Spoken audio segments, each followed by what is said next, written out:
The knock came at 2:47 a.m., violent enough to wake the dead. Noah Reed stood frozen in his hallway, heart hammering because nobody came to his door at this hour with good news. Through the peephole, he saw her, soaked to the bone, mascara streaking down her face, looking over her shoulder like something monstrous was chasing her through the Seattle rain. He didn't know her name yet. Didn't know she was about to crack his carefully constructed life wide open. Didn't know that opening that door would cost him everything he'd worked to protect, and give him everything he'd stopped believing he deserved. Stay with me through this story. Watch until the end, hit that like button, and drop a comment telling me what city you're watching from. I want to see how far this story travels. The wind screamed through the gaps in the old farmhouse siding, carrying sleet that hit the windows like handfuls of gravel. Noah had been awake anyway, staring at the water stain on his bedroom ceiling that looked like a map of somewhere he'd never go.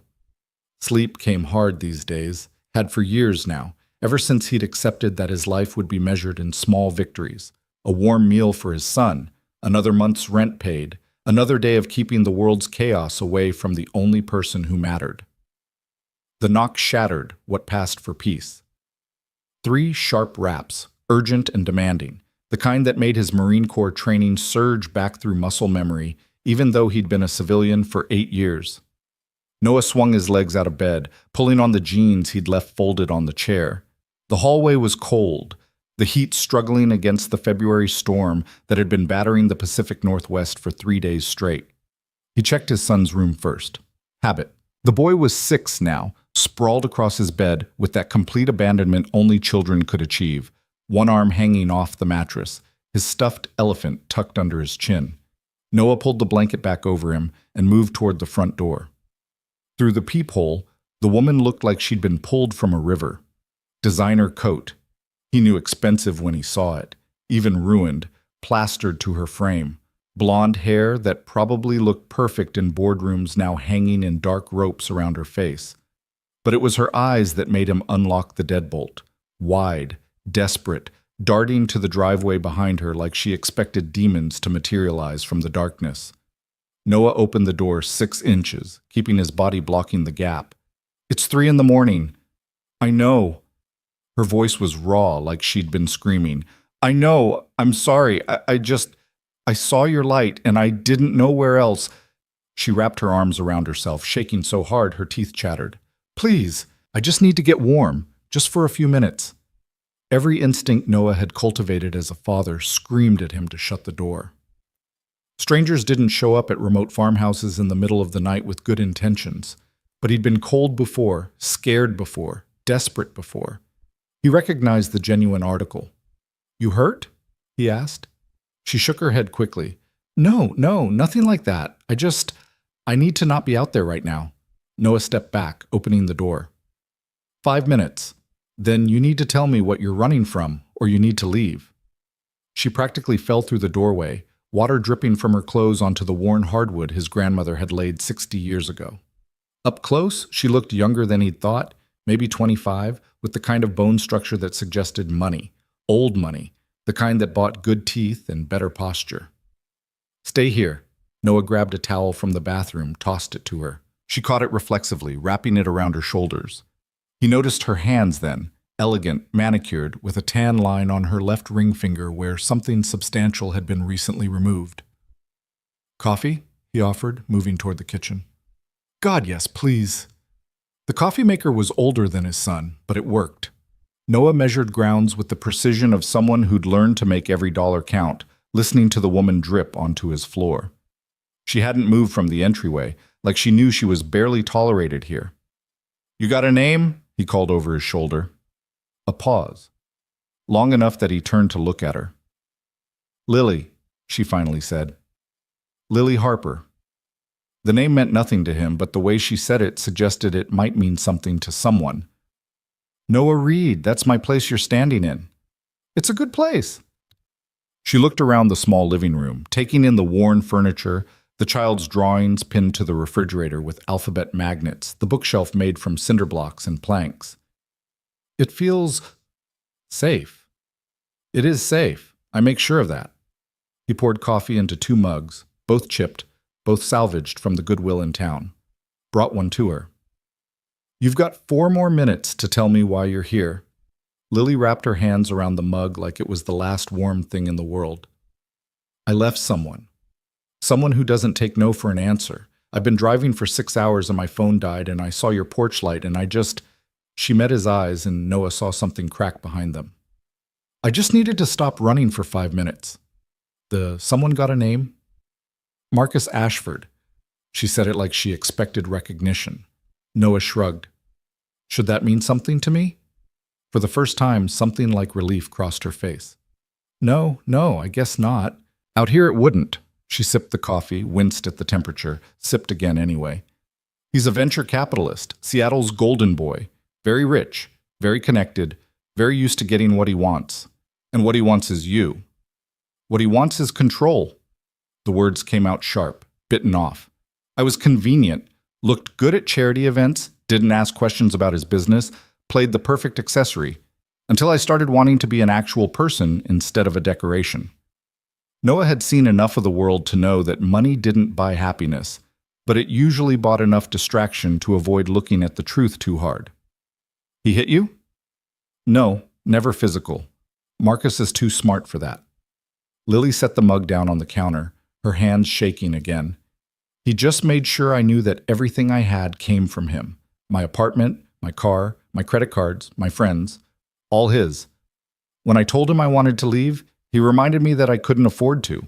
Literally. I have $200 in my actual bank account. Everything else is his. So you took his car and ran. A ghost of a smile. Took my car. The one thing I bought before I met him. He hated it, said it was beneath me. She gestured toward the driveway where Noah could make out the shape of a beat-up Honda Civic through the rain. 10 years old and has 200,000 miles, but it's mine. The coffee maker beeped, signaling it had finished. Noah refilled his own mug, considering the woman in his entryway. She didn't look like someone running a scam, too genuinely rattled, too unaware of how out of place she looked in his world. But that didn't mean she wasn't trouble. Your 5 minutes is up, he said quietly. Lily nodded, setting down the mug. Thank you for the coffee, for not slamming the door. I'll go. Where? She blinked. What? Where are you going?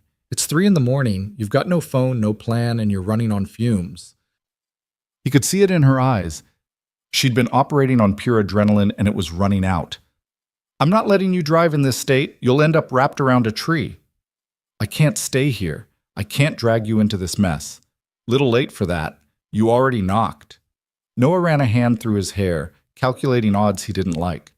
Guest room's got clean sheets. You can crash there until morning, then we figure out what's next. You don't even know me. No, but I know what it's like to be alone and scared, and I know I can't send you back out into that storm. He met her eyes, making sure she understood. But I've got a kid sleeping down the hall. You make one move that threatens him, and whatever this Marcus guy had planned for you will seem pleasant. We clear? Crystal. Lily's voice went soft. I would never... Children are sacred. I wouldn't bring danger near a child. Something in the way she said it made Noah believe her.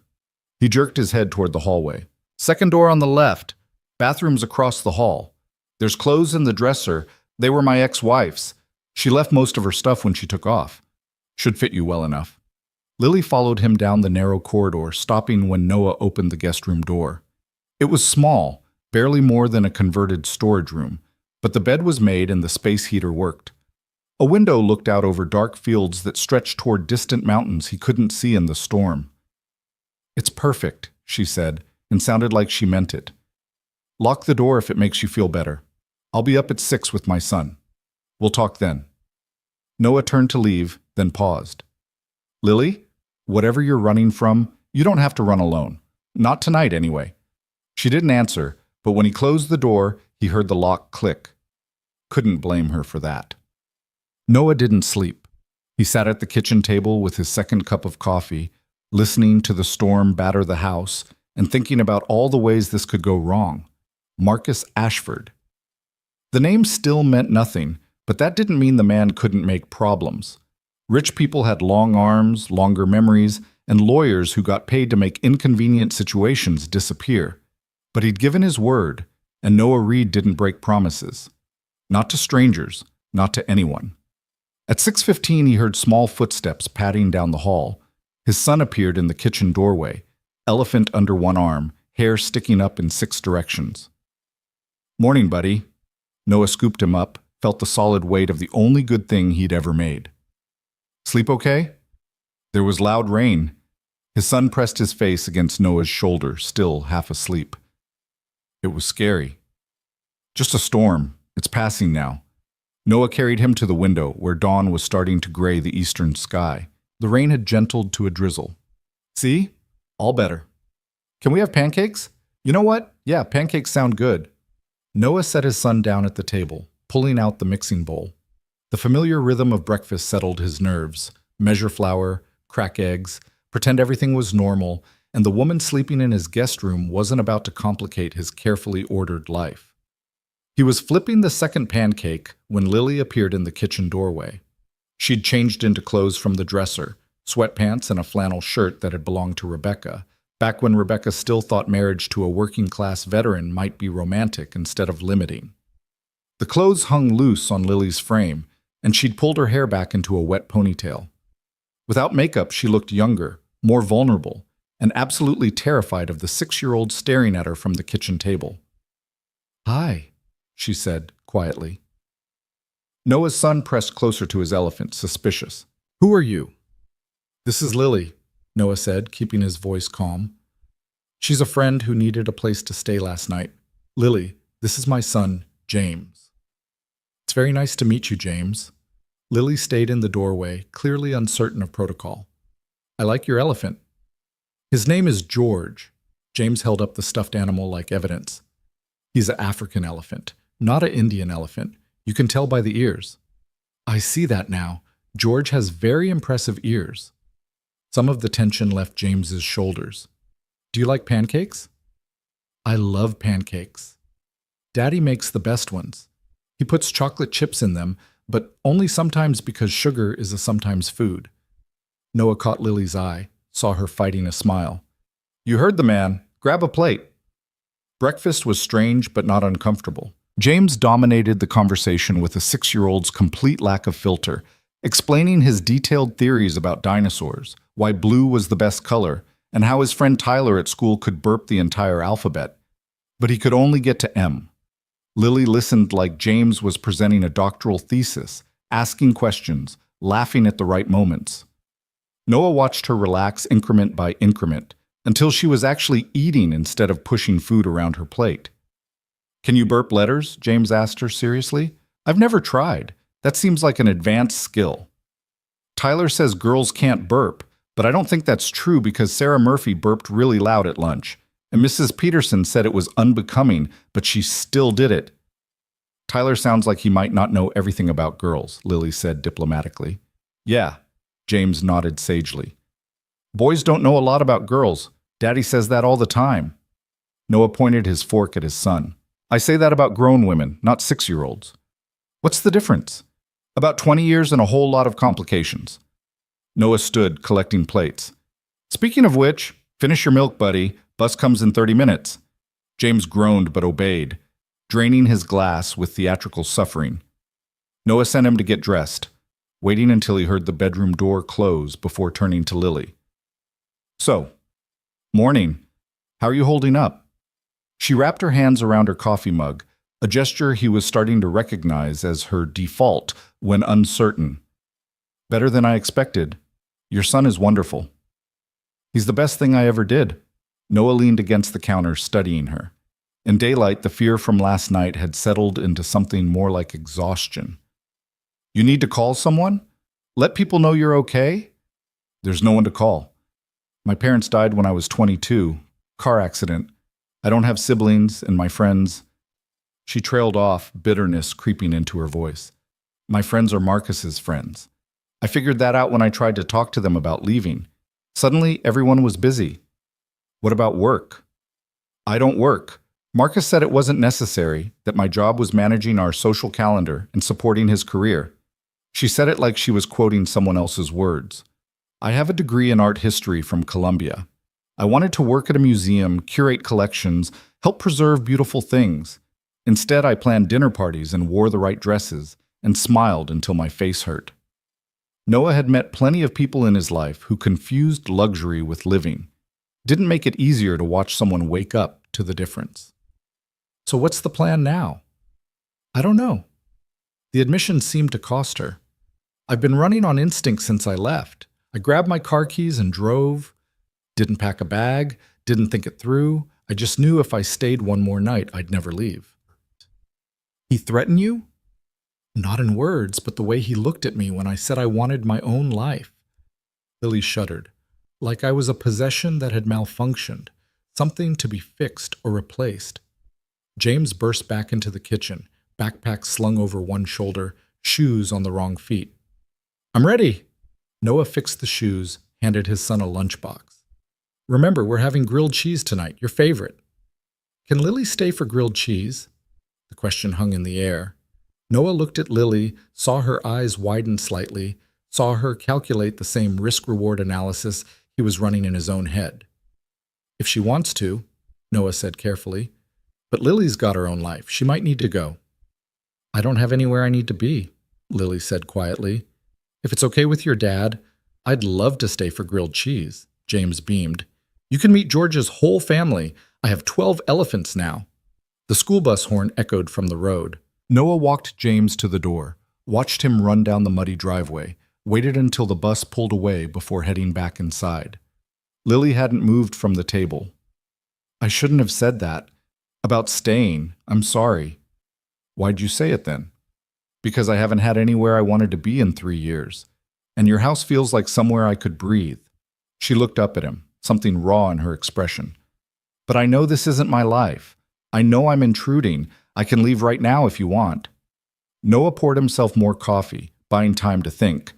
The smart move was to send her on her way, wish her luck, go back to the uncomplicated routine of work and fatherhood and keeping his head down. The smart move was always the safe move, but he'd opened the door at 3 a.m, already made his choice. You can stay, he said. Few days, maybe a week, until you figure out what's next. But we need ground rules. Relief flooded her face. Anything. What? You don't bring drama to my door. This Marcus comes looking. You handle it away from here. I won't have James caught in crossfire. Agreed. 2, you pull your weight. I don't run a charity. You eat my food, you help with chores, dishes, laundry, whatever needs doing. I can do that. 3, he met her eyes, making sure she heard this part. You're honest with me. I don't need your life story, but I need to know if something's coming that'll bite me in the ass. We clear? Clear. Lily stood, extending her hand across the table.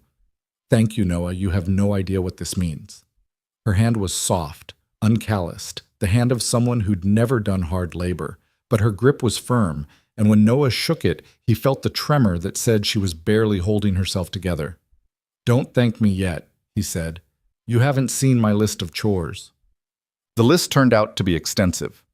Noah worked construction 6 days a week, which meant the house maintenance fell into evenings and weekends or not at all. Gutters needed cleaning, the fence had 3 rotted posts, and the chicken coop he'd been meaning to repair for 2 months was still listing at a concerning angle. Lily threw herself into the work with an intensity that suggested she was trying to outrun her thoughts. Noah showed her how to use a level, how to measure twice and cut once, how to tell if lumber was warped before you wasted time trying to make it work.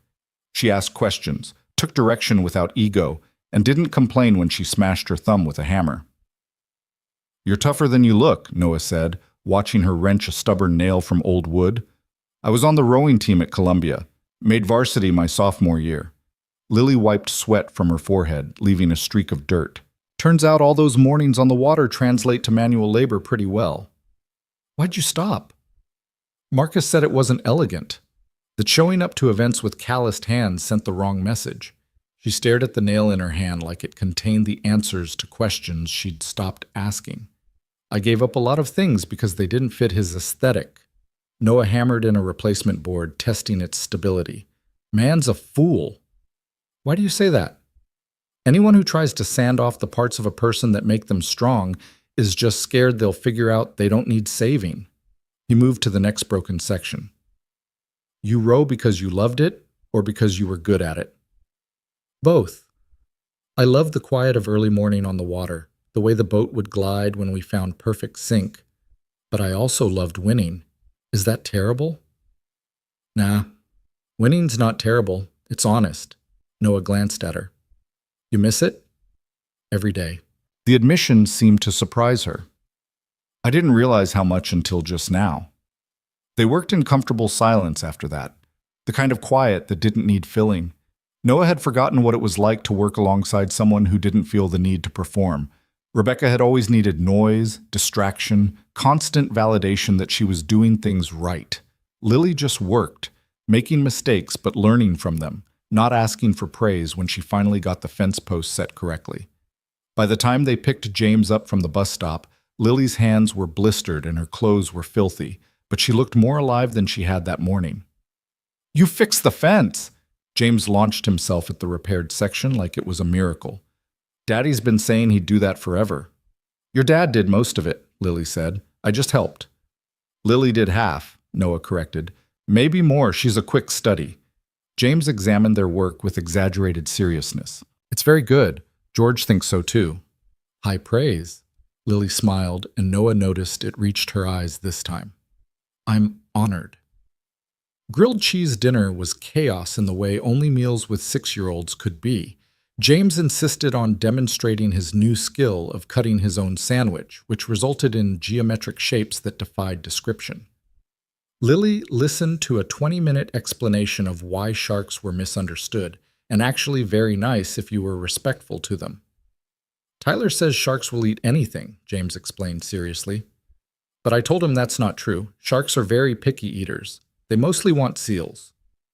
Tyler seems to have a lot of opinions, Lily observed. He does. Some of them are wrong. James took a massive bite of sandwich, chewing thoughtfully. But he shares his fruit snacks, so he's still my friend. After dinner, Noah supervised bath time while Lily tackled the dishes. When he came back downstairs, she'd cleaned the entire kitchen and was folding the laundry he'd meant to deal with 3 days ago. You don't have to do that, he said. I want to. You fed me, gave me a place to sleep, didn't ask for my whole story. She matched a pair of James's tiny socks with careful precision. Folding your laundry is the least I can do. Noah grabbed a towel from the basket, working alongside her. Can I ask you something? Sure. Why my house? There's a motel 15 miles back, couple of diners that stay open late. Why knock on a stranger's door? Lily was quiet for a long moment, folding one of his work shirts. I saw the porch light, and I saw the drawings in the window, the ones James made. Kid art, you know? Stick figures and suns with faces. She smiled faintly. And I thought, whoever lives here knows what matters. Because people who put children's artwork in the window aren't the kind who'll hurt someone who's scared. It was the most honest thing anyone had said to him in years. For what it's worth, Noah said quietly, you were right. The next 2 days fell into an easy rhythm. Noah went to work while James was at school, came home to find Lily had cleaned something or fixed something or learned how to make something in his grandmother's old cookbook. She picked James up from the bus stop, helped with homework, asked questions about dinosaurs with genuine interest instead of performance. Evenings they cooked together, nothing fancy, just the kind of meals Noah had learned to make on limited budget and time. Spaghetti with meat sauce, chicken and rice, tacos assembled with an efficiency line that made James laugh until he had hiccups.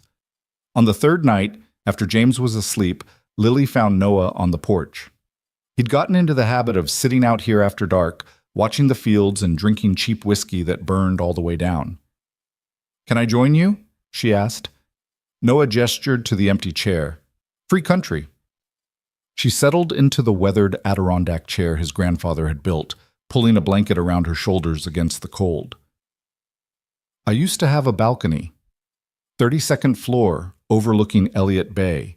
You could see the ferries and the Space Needle and the lights of the city. Sounds nice. It was beautiful. Also sterile, like living in a showroom. Lily pulled the blanket tighter. This is better. You can hear the world out here.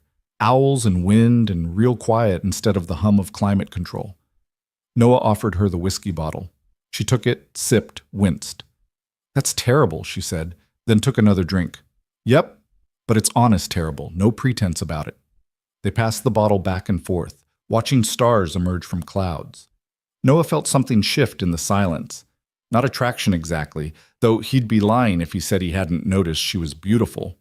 More like recognition, like his soul was meeting someone who spoke the same language. "I need to tell you something," Lily said finally. "About Marcus." Noah waited. "He's not just rich. His father is Jonathan Ashford. Ashford Ventures. They're one of the biggest VC firms on the West Coast. Marcus has been groomed since birth to take over the empire, and image is everything to people like that." She stared at the bottle in her hands. "When I left, I didn't just leave a boyfriend. I walked away from someone who sees me as a reflection of his brand, an asset that appreciated in value every time I showed up at the right event wearing the right dress. And now you've depreciated by running off with $200 and a Honda." "Exactly. Which means he'll come looking. Not because he loves me. I don't think Marcus loves anything except success. But because me leaving makes him look like he couldn't control his own girlfriend. That's unacceptable in his world." Noah took the bottle back, considered the implications. "You think he'll find you here?" "Eventually. He's got resources. Private investigators, lawyers, friends in law enforcement." Lily turned to look at him, her face pale in the porch light. "I'm telling you this because you deserve to know what you're dealing with. If you want me to leave, I'll go right now. No hard feelings." "Where would you go?" "I don't know. East, maybe. Find a city where I can disappear. Get a job waiting tables or something until I figure out next steps." "With $200 and no references." Noah shook his head. "You'd last about 3 weeks before you'd have to come crawling back to him." "Maybe, but at least I wouldn't drag you down with me." Noah stood, walked to the porch railing, stared out at land his family had worked for 4 generations. His grandfather had built this house with his own hands, raised 6 kids in it, buried a wife who'd loved him for 53 years. His father had added the second bathroom in the garage, planted the oak trees that now towered over the driveway. Noah had grown up here, brought his bride here, watched his marriage fall apart here, raised his son here. This place was roots, history, the kind of foundation you didn't walk away from just because things got complicated. "You can stay," he said. "Noah, you can stay," he repeated, turning to face her. "I won't lie and say I'm not worried. Men with money and hurt pride are dangerous combinations. But running never fixed anything. If this Marcus wants a fight, we'll figure it out. Together." Lily stood, closing the distance between them. "Why are you doing this? You don't owe me anything." "No, but I know what it's like to feel trapped. My ex-wife, Rebecca, she hated this place, hated the small town, the small life, the small ambitions. She wanted Seattle, wanted excitement, wanted more than I could give her. The old wound still ached, even after 3 years. When James was 2, she told me she couldn't breathe here, that she was dying inside, and I had a choice: fight to keep her somewhere she didn't want to be or let her go." "You let her go." "I did. Because keeping someone who doesn't want to stay is just another kind of cage." Noah met Lily's eyes. "You want to stay? You stay. But it has to be because you choose this, not because you're scared of what's out there. I won't be someone else's cage."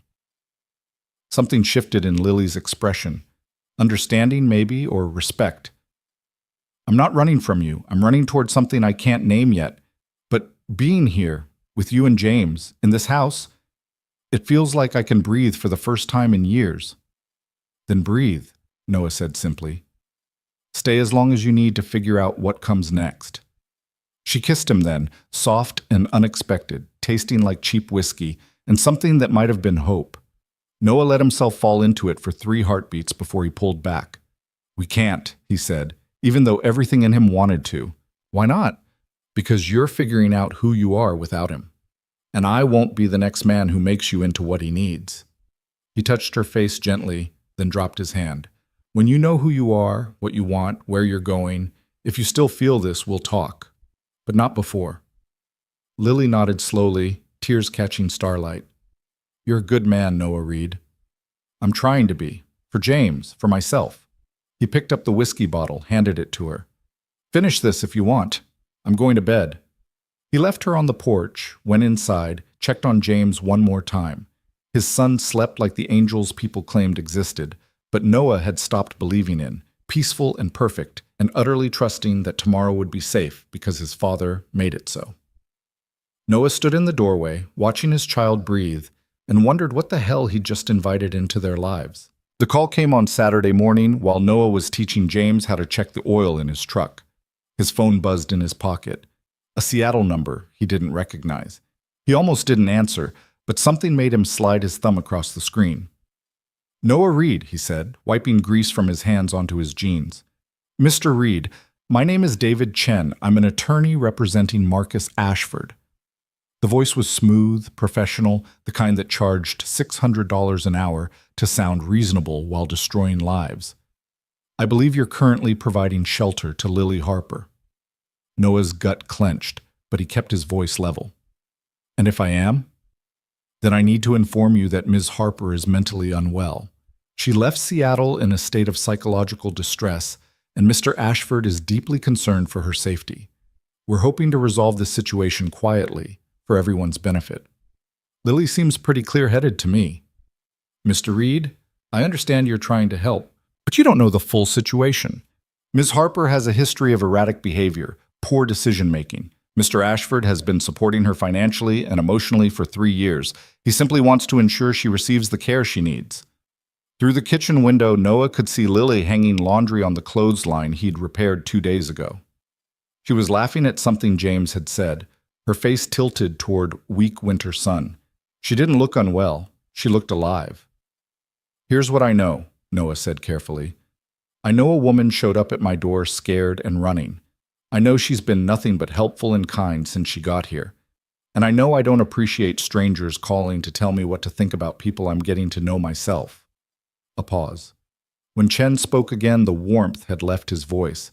"Mr. Reed, I'm trying to be courteous, but let me be clear. Interfering with Mr. Ashford's relationship with Miss Harper could have serious legal consequences. Alienation of affection is still actionable in some circumstances. And I'd hate to see a working man like yourself dragged into expensive litigation." "You threatening me?" "I'm informing you of realities. Marcus Ashford has resources you can't imagine. He can make your life very difficult if he believes you're keeping Lily from him against her will." "She's not here against her will.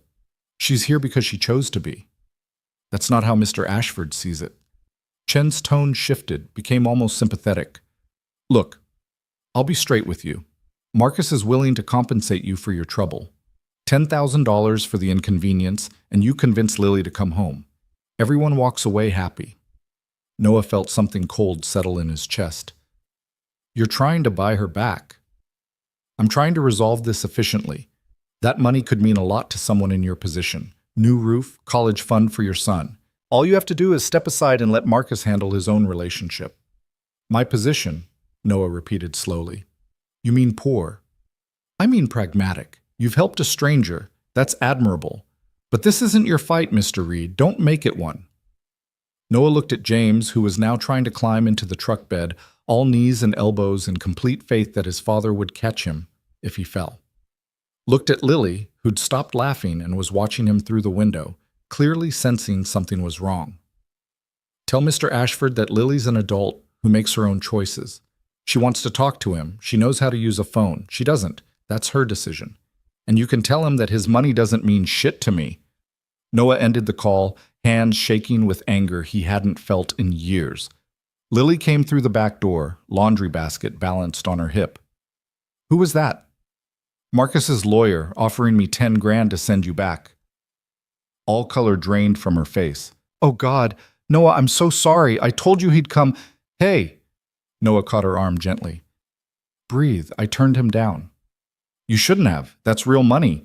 You could—" "I could what? Sell out someone who trusts me for the price of a used car?" He shook his head. "That's not who I am, Lily." She set down the basket, pressed her palms against the counter like she needed something solid to hold her up. "He's going to escalate. The money was just the first move.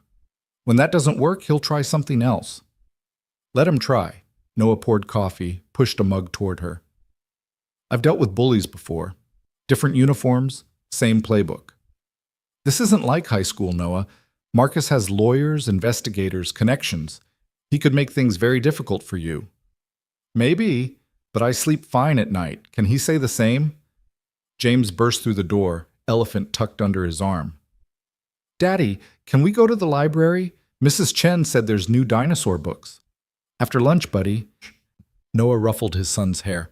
Why don't you show Lily your rock collection while I make sandwiches? James's face lit up. You like rocks? I don't know much about them, Lily admitted, but I'd love to learn. She followed James to his room, leaving Noah alone with his thoughts and the cold weight of knowing this was just beginning. He made peanut butter and jelly sandwiches on autopilot, listening to James's enthusiastic lecture about sedimentary versus igneous formations. The kid was 6 and could barely tie his shoes, but he knew more about geology than most adults. His phone buzzed again. Another Seattle number. Noah ignored it. Then a text message appeared. Mr. Reed, please reconsider. This doesn't have to be adversarial. David Chen. Noah deleted it. The library trip was exactly what they needed. Normal, mundane, free from the weight of lawyers and ultimatums. James picked out 4 books about prehistoric marine life and spent the drive home explaining why mosasaurs were technically not dinosaurs, but were still extremely cool. Lily sat in the passenger seat, quieter than usual, staring out at the landscape rolling past. Small farms, forests thick with Douglas fir, mountains that scraped low clouds. This part of Washington felt worlds away from Seattle's glass towers and tech money. You okay? Noah asked when James paused his lecture to breathe. I'm thinking about what happens next. She turned to look at him. Marcus won't stop with phone calls. He'll show up here, maybe not today or tomorrow, but soon. Then we deal with it when he does. How? He's got every advantage, money, connections, lawyers who specialize in making problems disappear. He's got advantages, Noah agreed, but he doesn't have the home field. This is my land, my community. People here don't care how much money you've got or who your daddy is. They care if you're decent. That's a nice thought, but nothing. You think Marcus Ashford is the first rich asshole to cause problems in small-town America? Noah slowed for a deer crossing the road, waited until it bounded into the trees. My grandfather fought off a developer who wanted to build condos on this land. Took him 5 years and every penny he had, but he won. Because he was right, and he didn't quit. Lily was quiet for a long moment.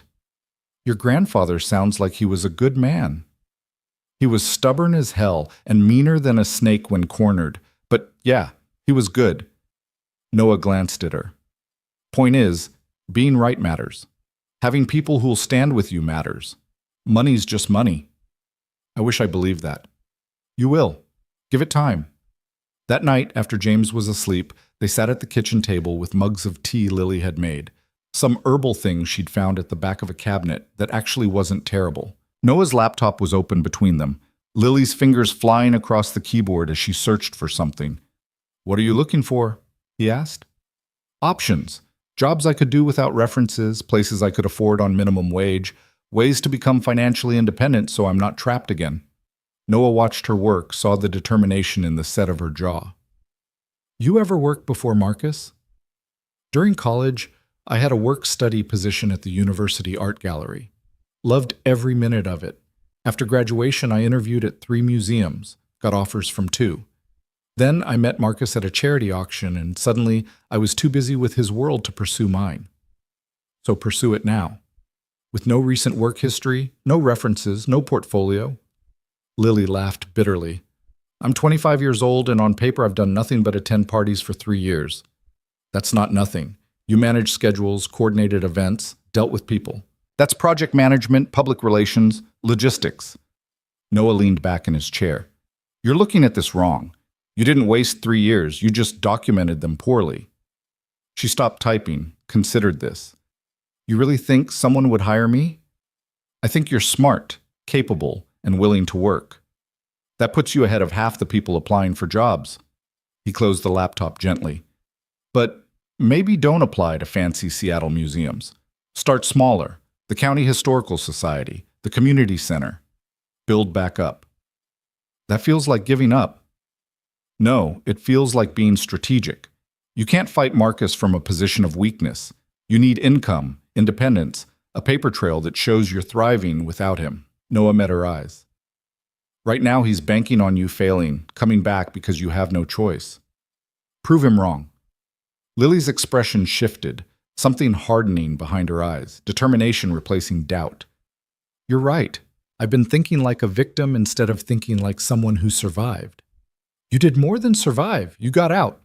Now you build something better. They worked until midnight, crafting a resume that framed Lily's experience in language that would translate to actual job skills. Noah contributed insights from his own years of job hunting, the brutal honesty of someone who'd learned to sell himself on paper when he had nothing but a high school diploma and military service. How do you know all this? Lily asked as he helped her reword a particularly awkward sentence. I've applied for a lot of jobs. Got rejected for most of them. Noah shrugged. But I learned what works. Confidence without arrogance, specifics instead of generalities, showing them what you can do instead of telling them what you want. Where'd you learn to write like this? Books, mostly. I read a lot. Didn't have money for college, but the library's free. He saved the document, pushed the laptop toward her. You're not stupid, Lily. You're just untrained. There's a difference. She stared at the screen, then at him. Why are you helping me? Because I can. Because you deserve better than what you got. Because... Noah stopped, choosing words carefully. Because James is watching, and I want him to grow up seeing that when someone needs help, you help. No calculations, no expectation of return. You just do what's right. He's lucky to have you as a father. I'm lucky to have him as a son. Keeps me honest. Lily reached across the table, squeezed his hand briefly. Thank you for all of this. I know I keep saying it, but I mean it. I know you do. Noah stood, stretching muscles sore from a long day. Get some sleep. Tomorrow we'll start making calls. But tomorrow brought something else entirely. Noah woke to the sound of engines, multiple vehicles coming up the long driveway. He checked the clock. 7:30, Sunday morning. Through his bedroom window, he saw 2 black SUVs and a Mercedes sedan, expensive and ominous against the shabby rural landscape. He pulled on jeans and a shirt, moved quickly down the hall to check on James. Still asleep, Elephant clutched tight. Good. Noah closed the door quietly and headed downstairs. Lily was already in the kitchen, face pale, hands gripping the counter. He's here. Seems like. Noah looked out the front window. 3 men in suits were climbing out of the SUVs, private security probably, with that particular alertness that suggested military or law enforcement backgrounds. And from the Mercedes emerged Marcus Ashford himself. Noah had looked him up after the lawyer's call, seen the photos, but pictures didn't capture the sheer presence of the man, 6'2", athletic, wearing casual wealth like armor, expensive watch, perfectly tailored jeans, a sweater that probably cost more than Noah's truck. Handsome in that generic way rich men achieved through good genetics and better dermatologists. Marcus surveyed the property with visible distaste, then started toward the house. Stay here, Noah told Lily. Noah, don't. Stay here. He came to talk to me, not you. Let me handle it. Noah stepped onto the porch before Marcus could knock, pulling the door shut behind him. The morning was cold, his breath visible, frost still coating the grass. The security guys flanked Marcus like bookends, hands resting casually near concealed weapons. Mr. Reed, I presume. Marcus's smile didn't reach his eyes. I'm Marcus Ashford. I believe you're sheltering my girlfriend. I'm sheltering a woman who came to my door scared and running. What you call her is your business. Lily's confused. She's been under tremendous stress, work pressures, family issues. She's not thinking clearly. She seems pretty clear to me. Marcus's smile tightened. You've known her what, a week? I've known her for 3 years. I know her patterns, her struggles. She does this. Runs when things get difficult, then regrets it later. If she regrets it, she can come tell me herself. That's not how this works. Marcus's tone hardened, the polite facade cracking. Lily is unstable. She needs professional help, not some working-class hero playing white knight. Noah felt anger flash hot in his chest, but kept his voice level. You done insulting me on my own property? I'm done being polite. Marcus stepped closer, and the security guys shifted, ready. You're interfering in my relationship. That stops today. Lily comes home, you get compensated for your trouble, we all move on. Compensated. Your lawyer mentioned that. What was it, 10,000? 20 if you convince her to leave willingly, 30 if she's in my car in the next hour. Marcus pulled out his phone, started scrolling. I can transfer it right now. You could do a lot with $30,000. New roof, maybe. I noticed yours is looking rough. My roof is fine. Your fence wasn't. Had to fix that this week, didn't you? Marcus smiled, and it was ugly. I know everything about you, Noah Reed. I know you work construction for $18 an hour. I know you're behind on property taxes. I know your ex-wife left you with a pile of debt and a kid you're barely keeping afloat. I know you're one bad month away from losing this place. The security guys were recording now, Noah noticed. Phones out, cameras rolling, building evidence of something. You think you're helping Lily? Marcus continued. You're not. You're making her situation worse.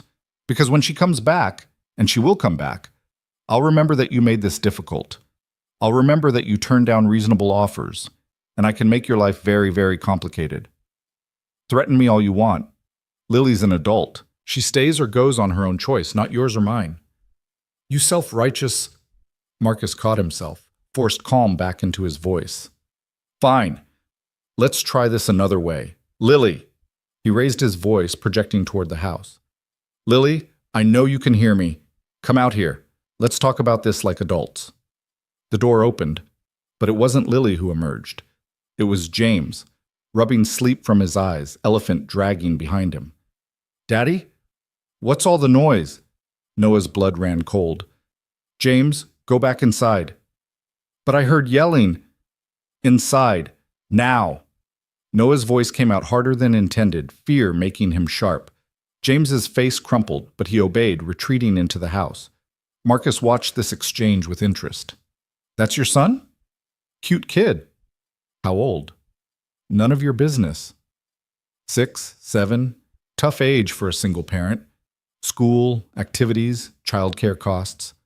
Marcus's tone became almost sympathetic. Must be hard trying to do right by him on your income. Kids are expensive.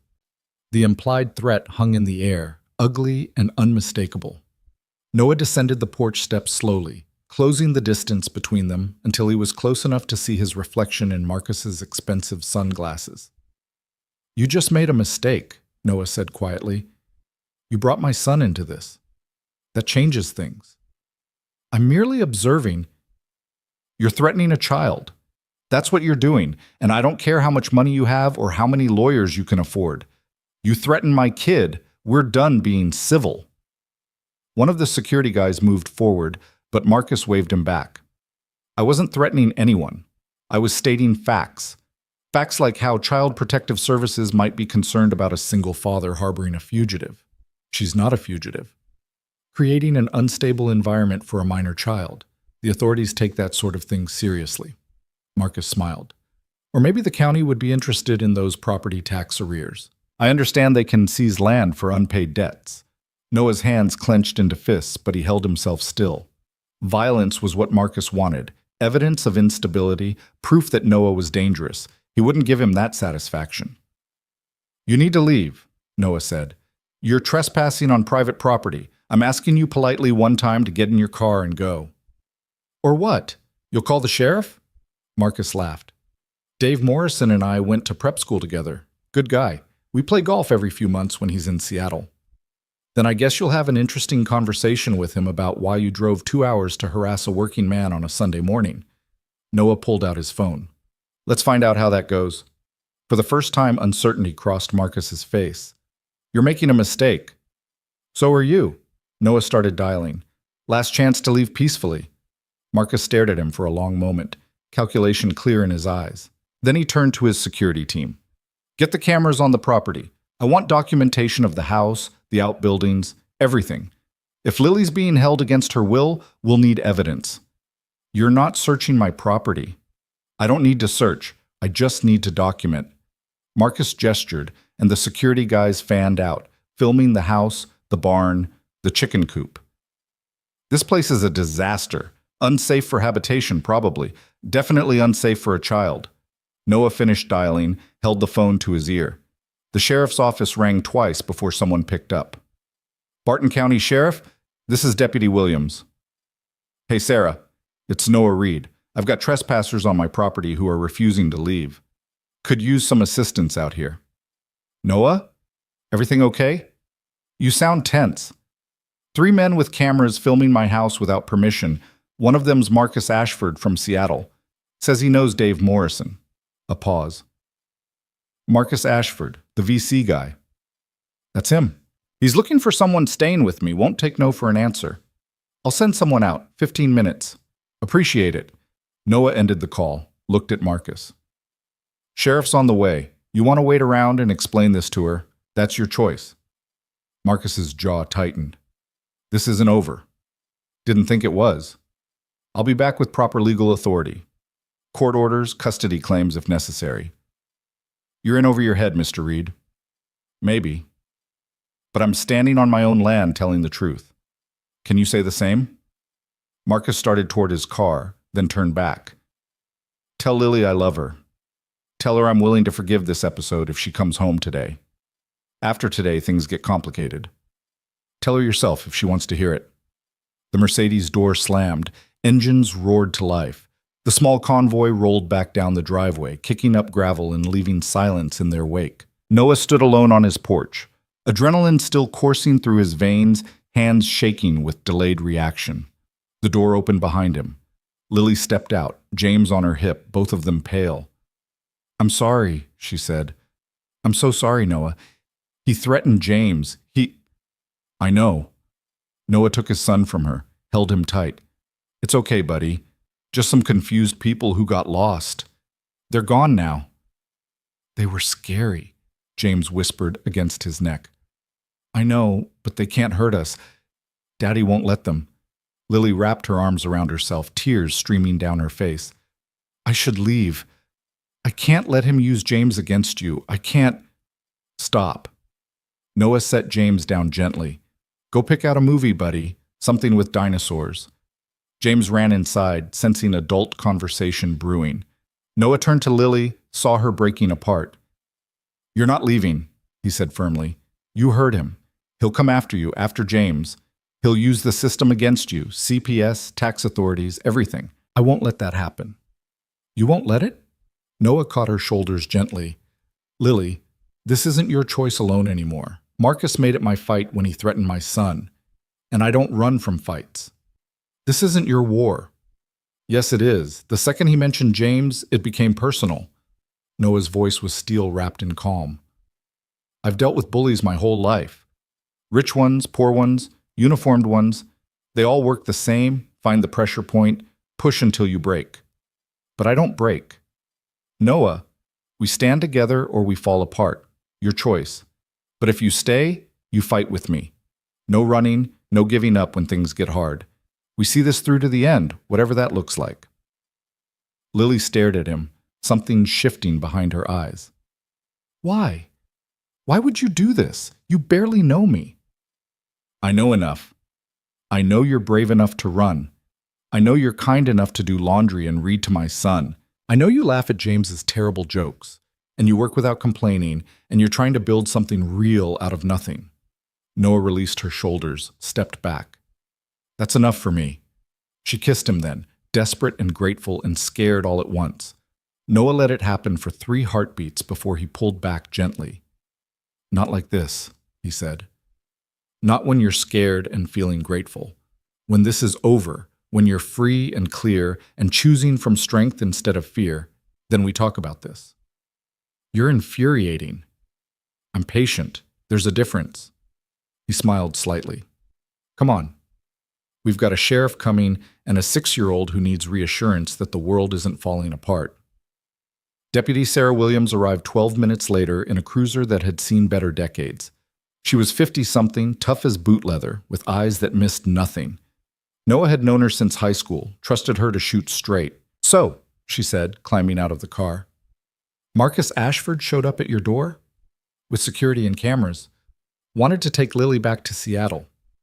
Sarah looked at Lily, who stood on the porch looking small and scared.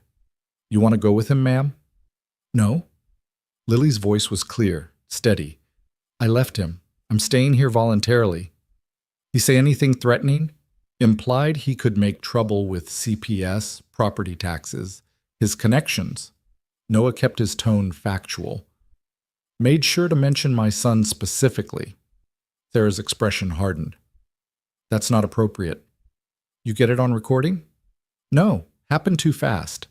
Well, I'll file a report anyway. Document he was here, what was said. She pulled out a notepad, started writing. You want a restraining order? Lily and Noah exchanged glances. Would it work? Lily asked. Maybe. Maybe not. Men like Ashford have lawyers who can tie those up in court for months. But it creates a paper trail, shows you're serious about keeping him away. Sarah looked between them. My advice? Document everything. Every call, every visit, every threat. Build a case in case you need it. You think he'll escalate? Noah asked. Rich men who lose their toys usually do. He's probably used to getting what he wants through money or pressure. Sarah closed her notepad, looked at Lily directly. You safe here, ma'am? You staying because you want to or because you don't have options? I want to be here, Lily said clearly. Noah and James have been nothing but kind. I'm staying by choice. Good enough for me. Sarah tipped her hat. You need anything, call. And Noah, keep your head on straight. Don't give him ammunition. After she left, they spent the rest of Sunday in forced normalcy. James picked a movie about dinosaurs fighting robots, which made absolutely no scientific sense but entertained him completely. Lily made grilled cheese for lunch. Noah taught James how to play checkers, and they all pretended the morning hadn't happened. But that night, after James was asleep, reality settled back in. He's not going to stop, Lily said quietly. They were in the kitchen again, the space that had become their war room. You know that, right? I know. Noah poured coffee he didn't want, needing something to do with his hands. But neither am I. What if he's right? What if I'm making your life worse by being here? You're making my life different. That's not the same as worse. Noah sat across from her. Look, I'm not going to lie. This is complicated. Marcus has resources, connections, probably a whole team working on how to break us. But he's also used to winning through intimidation. When that doesn't work, bullies panic. Or they get vicious. Maybe.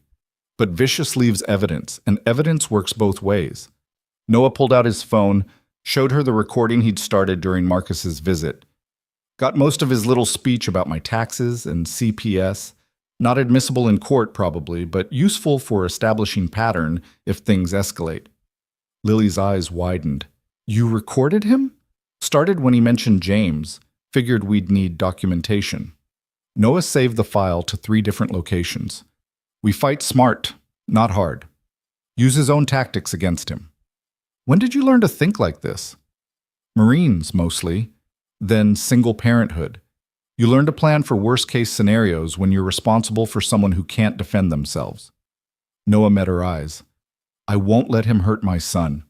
And I won't let him drag you back into a cage, whatever it takes. Lily reached across the table, took his hand. I'm falling in love with you, just so you know. Noah's breath caught, but he didn't pull away. That complicates things. Everything's already complicated. Might as well be honest about it. Lily, I know. You want me to be sure, to choose from strength, to know who I am first. And you're right. She squeezed his hand. But I'm telling you now so you know what you're fighting for. It's not just about being decent or doing the right thing. It's personal for me, too. Noah turned her hand over, studying the blisters she'd earned fixing his fence, the calluses forming from real work. When this is done, when you're free, we'll figure out what this is. Deal? Deal. They sat together in the quiet kitchen, hands linked across scarred wood, while outside the wind picked up and clouds rolled in from the Pacific. Storm coming, Noah thought. Might as well be ready. The storm broke on Monday morning with the kind of rain that turned dirt roads to mud and made the world feel small and contained. Noah drove to work through sheets of water, windshield wipers barely keeping pace, thinking about the recording on his phone and what Marcus's next move would be. Men like that didn't accept defeat.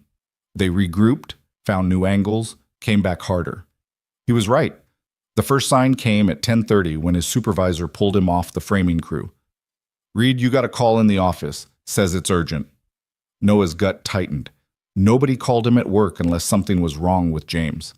He jogged to the construction trailer, picked up the phone with hands that still smelled like sawdust and sweat.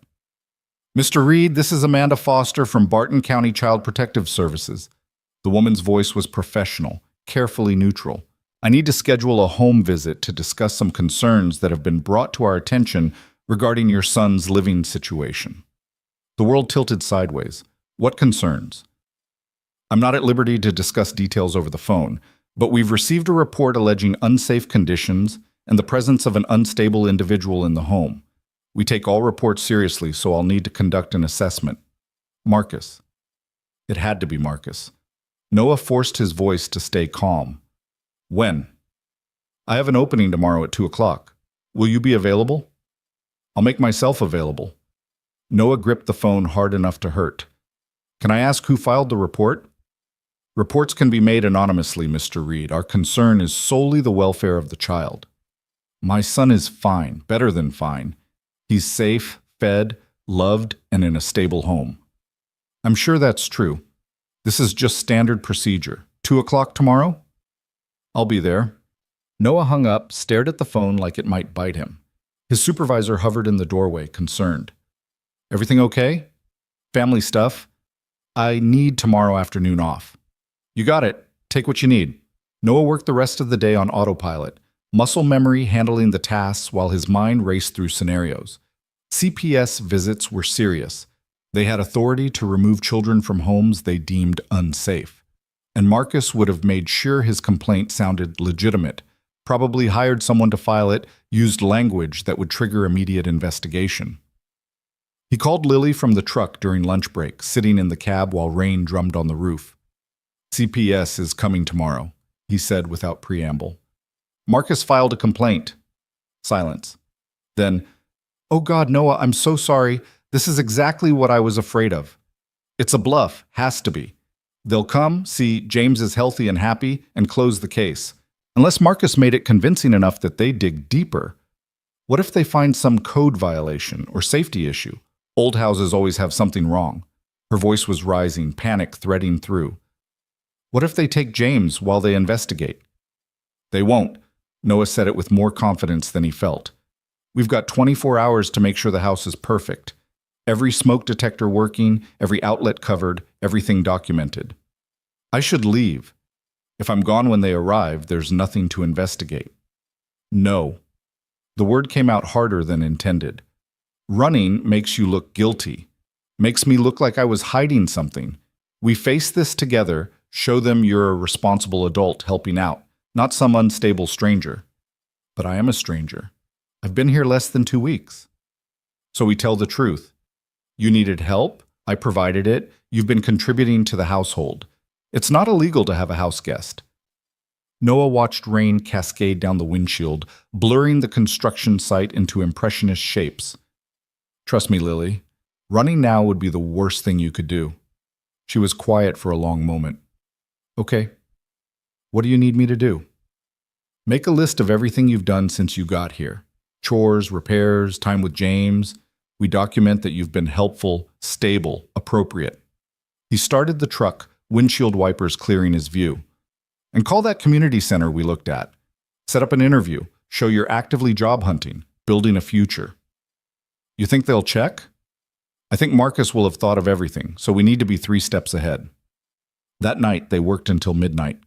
Noah replaced the batteries in every smoke detector, tested every outlet, fixed the loose step on the back porch he'd been meaning to get to for months. Lily cleaned with the intensity of someone scrubbing away evidence, though there was nothing to hide except the fear that lived in both of them now. James watched from the couch, confusion clear on his small face. "Why is everyone cleaning so much?" "We're having a visitor tomorrow," Noah explained, testing the kitchen fire extinguisher. "Want to make sure the house looks nice." "Is it the scary man from yesterday?" Noah's hand stilled. "No, buddy. Different person. A lady who makes sure kids are safe and happy."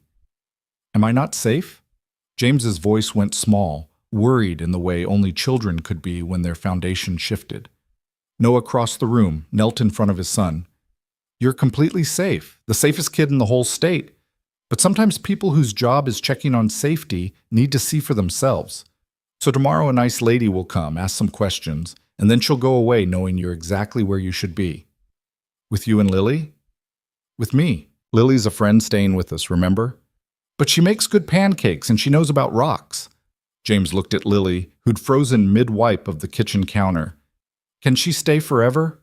Lily's eyes filled with tears. That's not up to me, sweetheart. But I want you to stay. James's certainty was absolute, the way children's wants always were. You're nice, and you don't get mad when I ask questions, and you fixed George's ear when it came loose. Noah felt something crack open in his chest. Love and fear and desperate hope all tangled together. We'll figure it out, James, but right now, you need to get to bed. Big day tomorrow. After James was asleep, Noah found Lily sitting on the back porch, despite the rain, wrapped in a blanket, crying silently.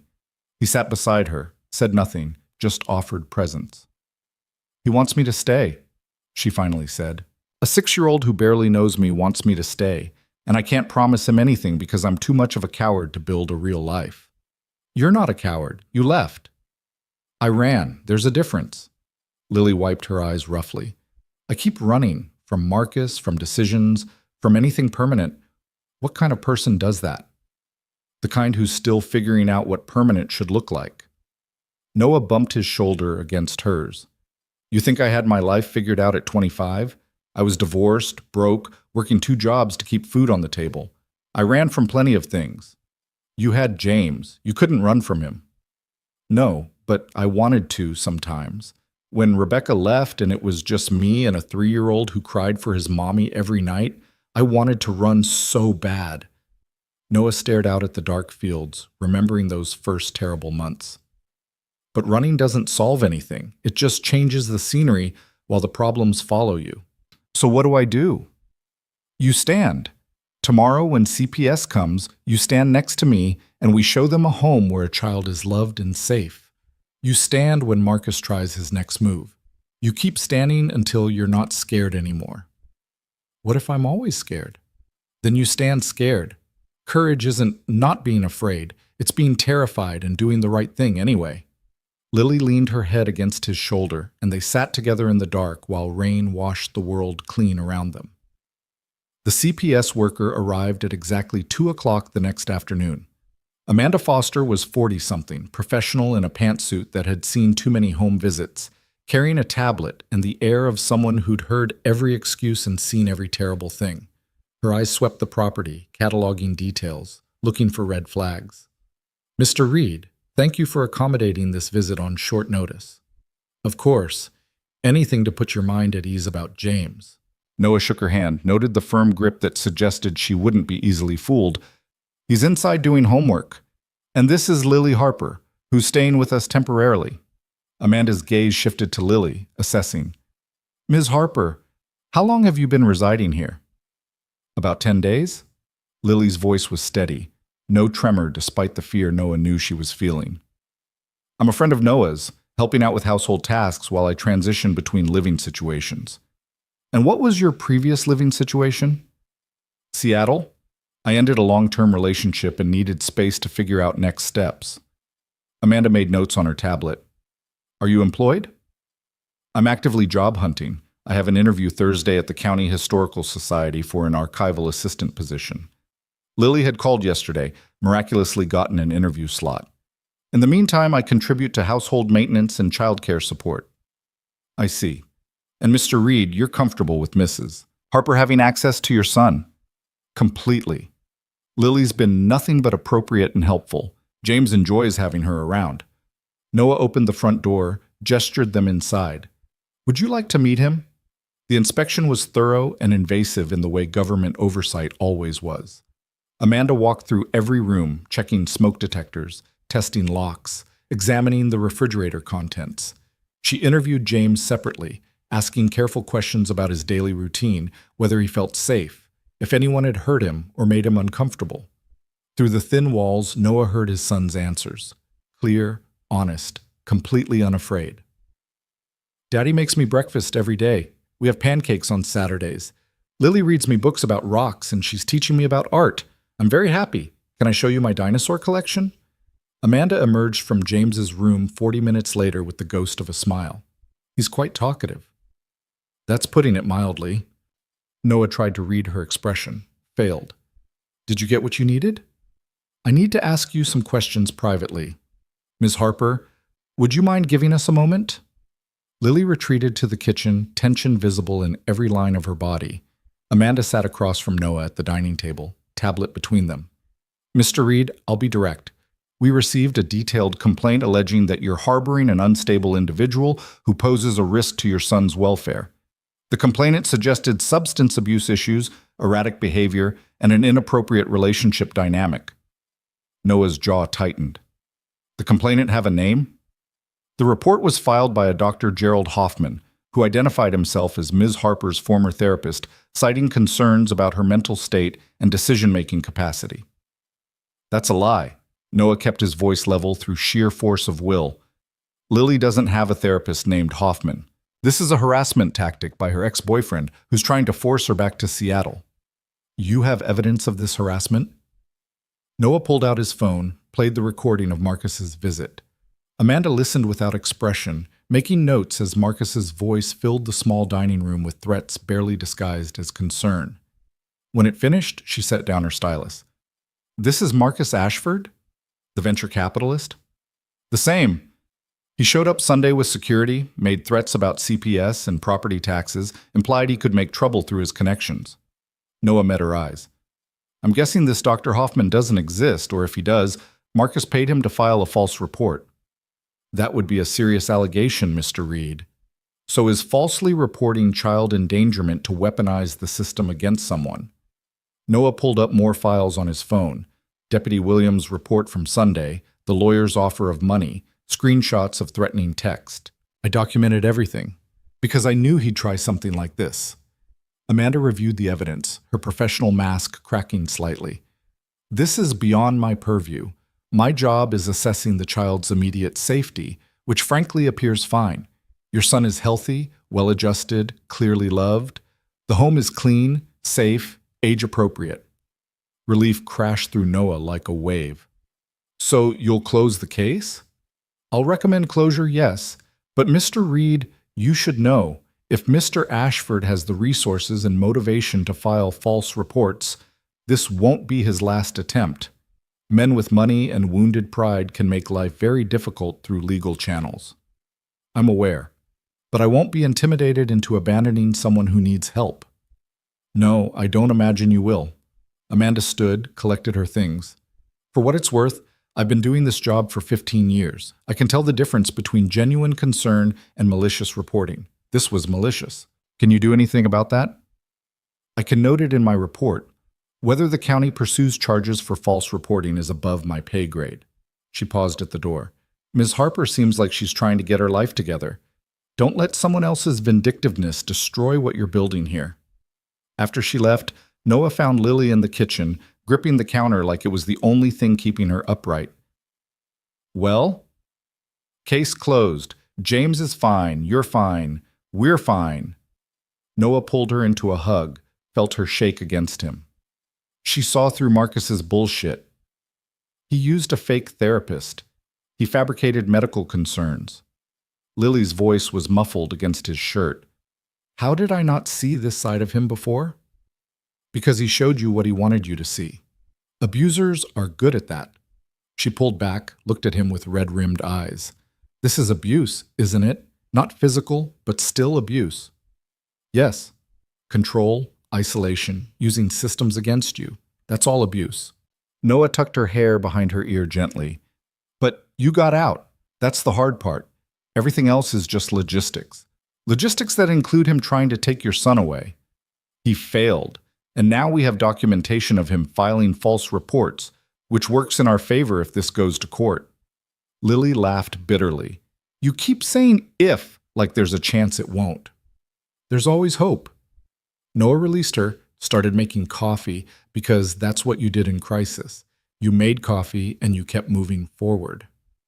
Marcus is used to winning through intimidation and money. He's not used to someone who documents everything and doesn't scare easily. We're throwing off his playbook. Or we're just delaying the inevitable. Maybe. But every day you're here, you're building a stronger case for independence. Job interview. Thursday, right? Yeah. Archival assistant, 20 hours a week, $14 an hour. She said it like an apology. It's not much. It's $280 a week, more than you had 10 days ago. Noah poured coffee, pushed a mug toward her. Independence doesn't come all at once. It's built dollar by dollar, decision by decision, day by day. When did you become so wise? I'm not wise. I'm just stubborn, and I've made enough mistakes to learn from them. He sipped his coffee, studying her over the rim. You're going to nail that interview. You know art history. You're organized. You work hard. Give them a chance to see that. What if they Google me and find out I'm Marcus Ashford's ex-girlfriend? Then they'll see you're someone who walked away from money and comfort to build something real. That takes guts. Some people respect that. The interview came faster than Lily expected. Thursday arrived wrapped in fog that turned the morning drive to town into a navigation exercise through gray nothingness. Noah dropped her at the County Historical Society building, a converted Victorian that had seen better decades but still held dignity in its bones. You've got this, he said as she climbed out of the truck. Remember, you're not asking for charity. You're offering skills they need. Right, skills. I can catalog things alphabetically. She smoothed her borrowed interview outfit, Rebecca's old clothes again, a blouse and slacks that almost fit. That's a marketable skill. Hey, Noah caught her hand through the window. You graduated Columbia with honors. You managed complex social schedules for 3 years. You learn fast and work hard. They'd be lucky to have you. She squeezed his hand, drew strength from the contact. Thank you. For believing I'm more than what Marcus said I was. You are more. You just forgot for a while. The interview lasted 90 minutes. Lily emerged dazed, cautiously hopeful, climbing back into Noah's truck with something that might have been a smile. Well, he asked. They offered me the position. Start Monday, 20 hours a week, possibility of full-time if funding comes through. She stared at her hands, at the blisters that were hardening into calluses. I have a job. An actual job with my name on a paycheck. I knew you would. Noah pulled back into traffic, heading toward James's school for pickup. How do you feel? Terrified, excited, like maybe I can actually do this. She turned to look at him. The director, Mrs. Chen, she asked about my references. I told her the truth that I'd left a controlling relationship and was rebuilding my professional life. She said her daughter went through something similar, that she understood. Good people recognize good people. They picked up James, who exploded into the truck with his usual enthusiasm. Guess what? Tyler threw up in art class and it was green. Mrs. Peterson said it was probably the cafeteria broccoli, but Tyler says he ate 3 candy bars at recess. That'll do it, Noah agreed solemnly. How was the rest of your day? Good. We learned about fractions. I don't really get them, but Sarah says they make sense if you think about pizza. James turned to Lily. Did you get the job? I did. I start Monday. That's good. Now you can stay forever because you have money for rent. James's logic was 6-year-old absolute. Daddy says people need money to live places. Lily and Noah exchanged glances. It's a little more complicated than that, buddy, Noah said carefully. Why? Because Lily needs to figure out what she wants her life to look like, where she wants to live, what kind of work makes her happy, all that grown-up stuff. But she's happy here, I can tell. James leaned forward between the seats. You're happy here, right, Lily? I am happy here, she admitted. Very happy. But happiness isn't the only thing that matters when making big decisions. Why not? Neither adult had a good answer for that. That night, after James was asleep, Lily and Noah sat on the porch in the cold darkness that had become their refuge. She'd bought a bottle of actual decent wine with the last of her cash, and they passed it back and forth, breathing clouds into the November air. He asked me a good question today, Lily said. Why isn't happiness enough? Because happiness without foundation falls apart. Noah took a swig, passed the bottle back. I was happy with Rebecca at first. Madly, completely happy. But we built on sand, attraction and possibility instead of shared values. First storm that came through, everything collapsed. What if we're building on something stronger? Are we building, or are you just healing here until you're ready to move on? Noah's voice was gentle but honest. There's a difference. Lily was quiet, watching fog roll through the dark fields. I don't know. I know I wake up every morning, and this place feels right. I know James makes me laugh, and you make me feel safe, and the work makes me feel useful. I know I don't want to leave. Not wanting to leave isn't the same as choosing to stay. What's the difference? Fear versus love.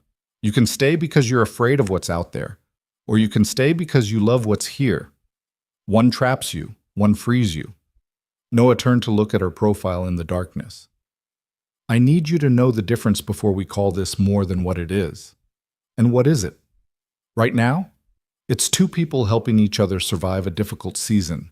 Maybe it becomes more, maybe it doesn't, but we can't decide that while Marcus is still threatening and you're still finding your feet. You're very wise for a construction worker. I'm very tired of pretending wisdom and education are the same thing. Noah smiled slightly. I've read more books than most college graduates. Just didn't pay $40,000 for the privilege. What do you read? Everything. History, philosophy, science fiction, poetry sometimes when I'm feeling melancholy. He gestured toward the house. That bookshelf in the living room? Half of it's mine, half was my grandfather's. Between us, we've got a pretty decent education assembled.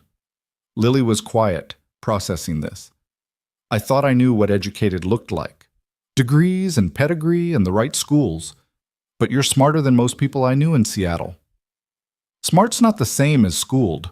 Marcus probably has 3 degrees and he's dumb enough to think money solves everything. He's not dumb. That's what makes him dangerous. No, he's intelligent, but not wise. There's a difference.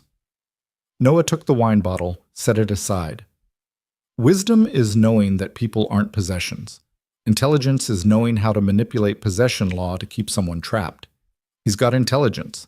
I've got wisdom. Let's see which wins. The answer came sooner than expected. Friday morning, a courier arrived with legal documents. Thick, expensive, devastating. Noah signed for them with hands that wanted to shake.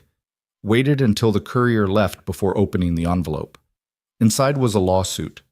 37 pages of legal terminology that boiled down to Marcus suing Noah for alienation of affection, defamation, and something called tortious interference with a relationship. He was seeking $200,000 in damages plus court costs. Lily read over his shoulder, went pale. He can't be serious. He's completely serious. Noah flipped through the pages, saw his entire life laid out in clinical language. His finances, his property value, his custody arrangement.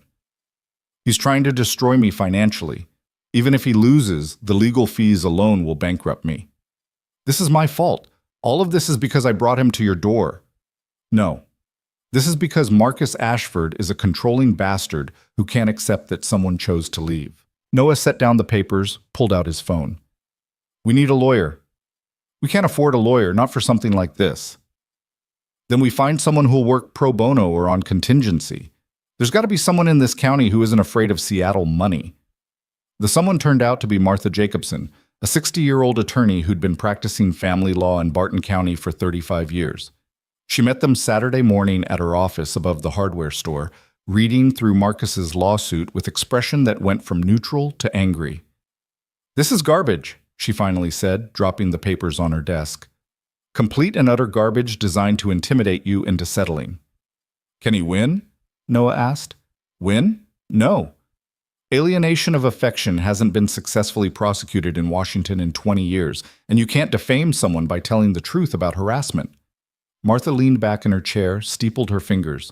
But he can drag this through court for months, rack up legal fees you can't afford, make your life miserable enough that you give up.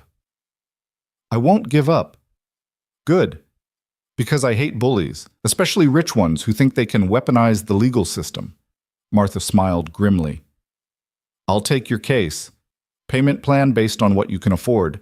And Mr. Reed, when we're done with Marcus Ashford, he's going to regret ever leaving Seattle. Martha Jacobson didn't waste time.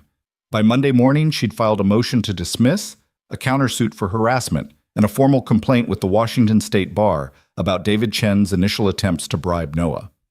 The legal papers flew back and forth like artillery, each side lobbying documents designed to inflict maximum damage.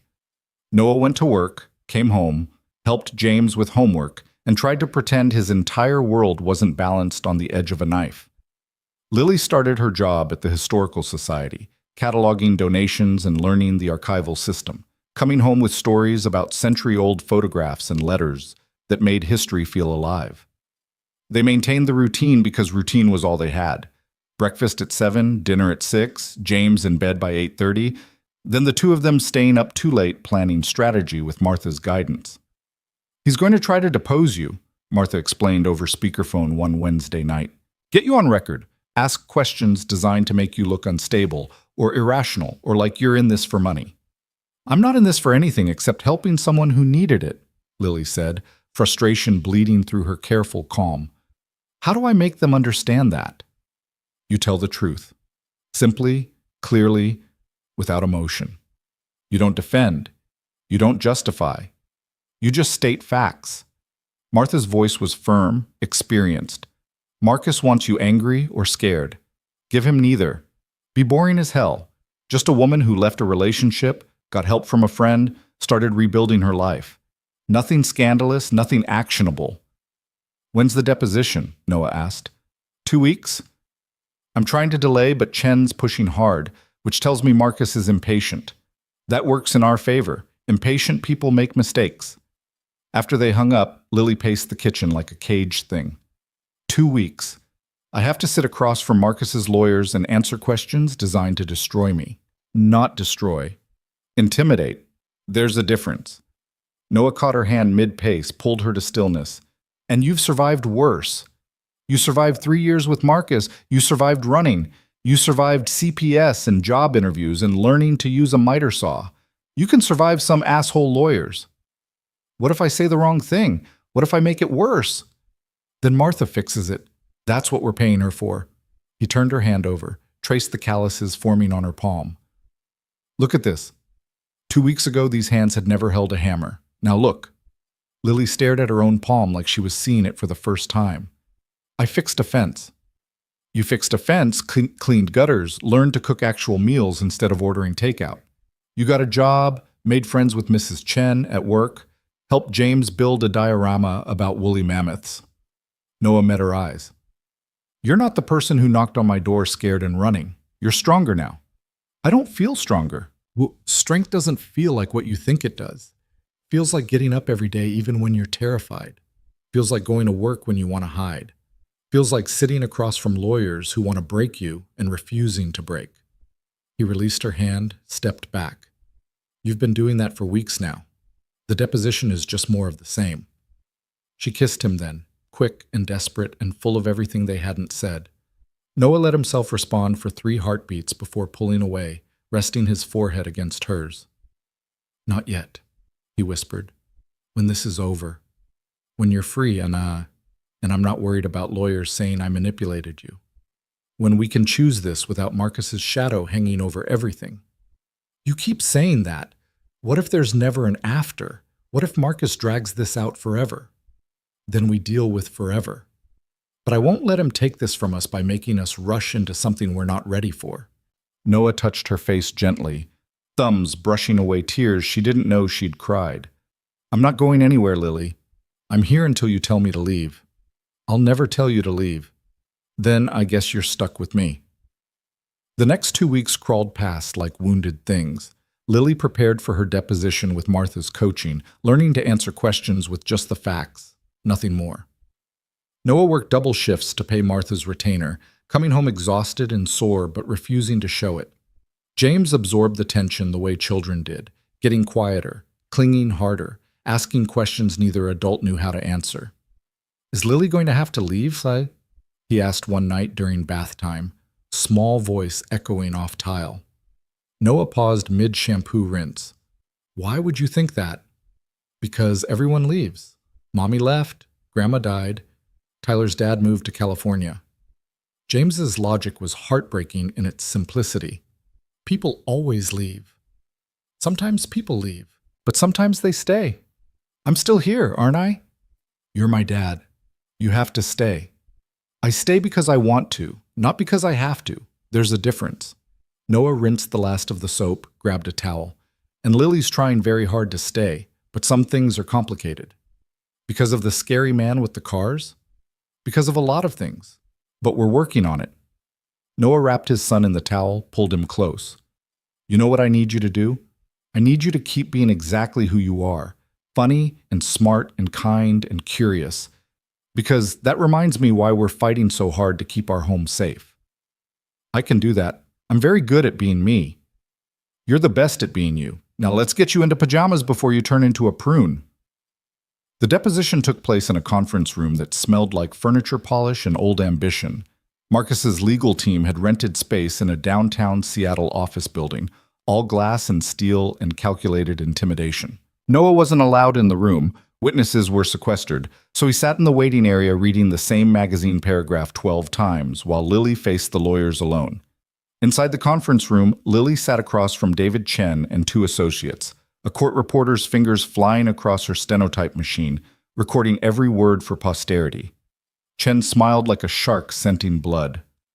Ms. Harper, let's start with your relationship with Marcus Ashford. How did you meet?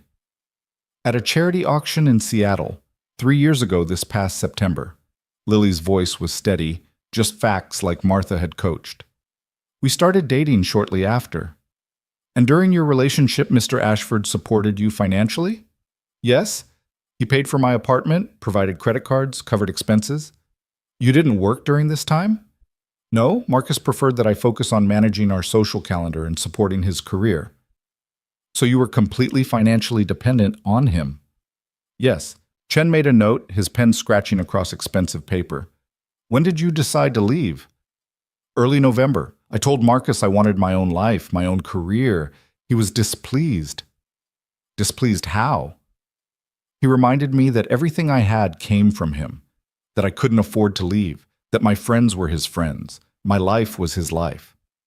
Lily kept her hands still in her lap, fought the urge to fidget. He made it clear that leaving would mean starting from nothing. Did he threaten you? Not explicitly, but the implication was clear: stay or lose everything. And yet you left anyway? Yes. Why? Lily met Chen's eyes, saw the trap in the question. He wanted her to say something emotional, something that could be twisted into instability. Because I realized that having nothing was better than being controlled.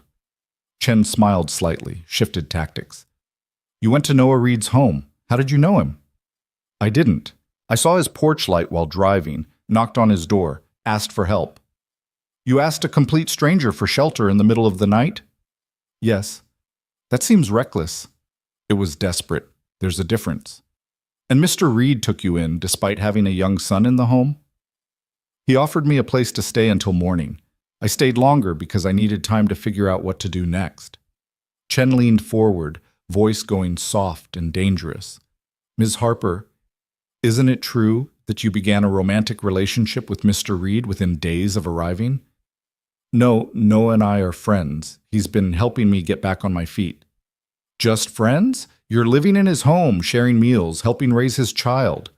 That sounds like more than friendship. We share a household. That's not the same as a romantic relationship. You're not romantically involved with Noah Reed?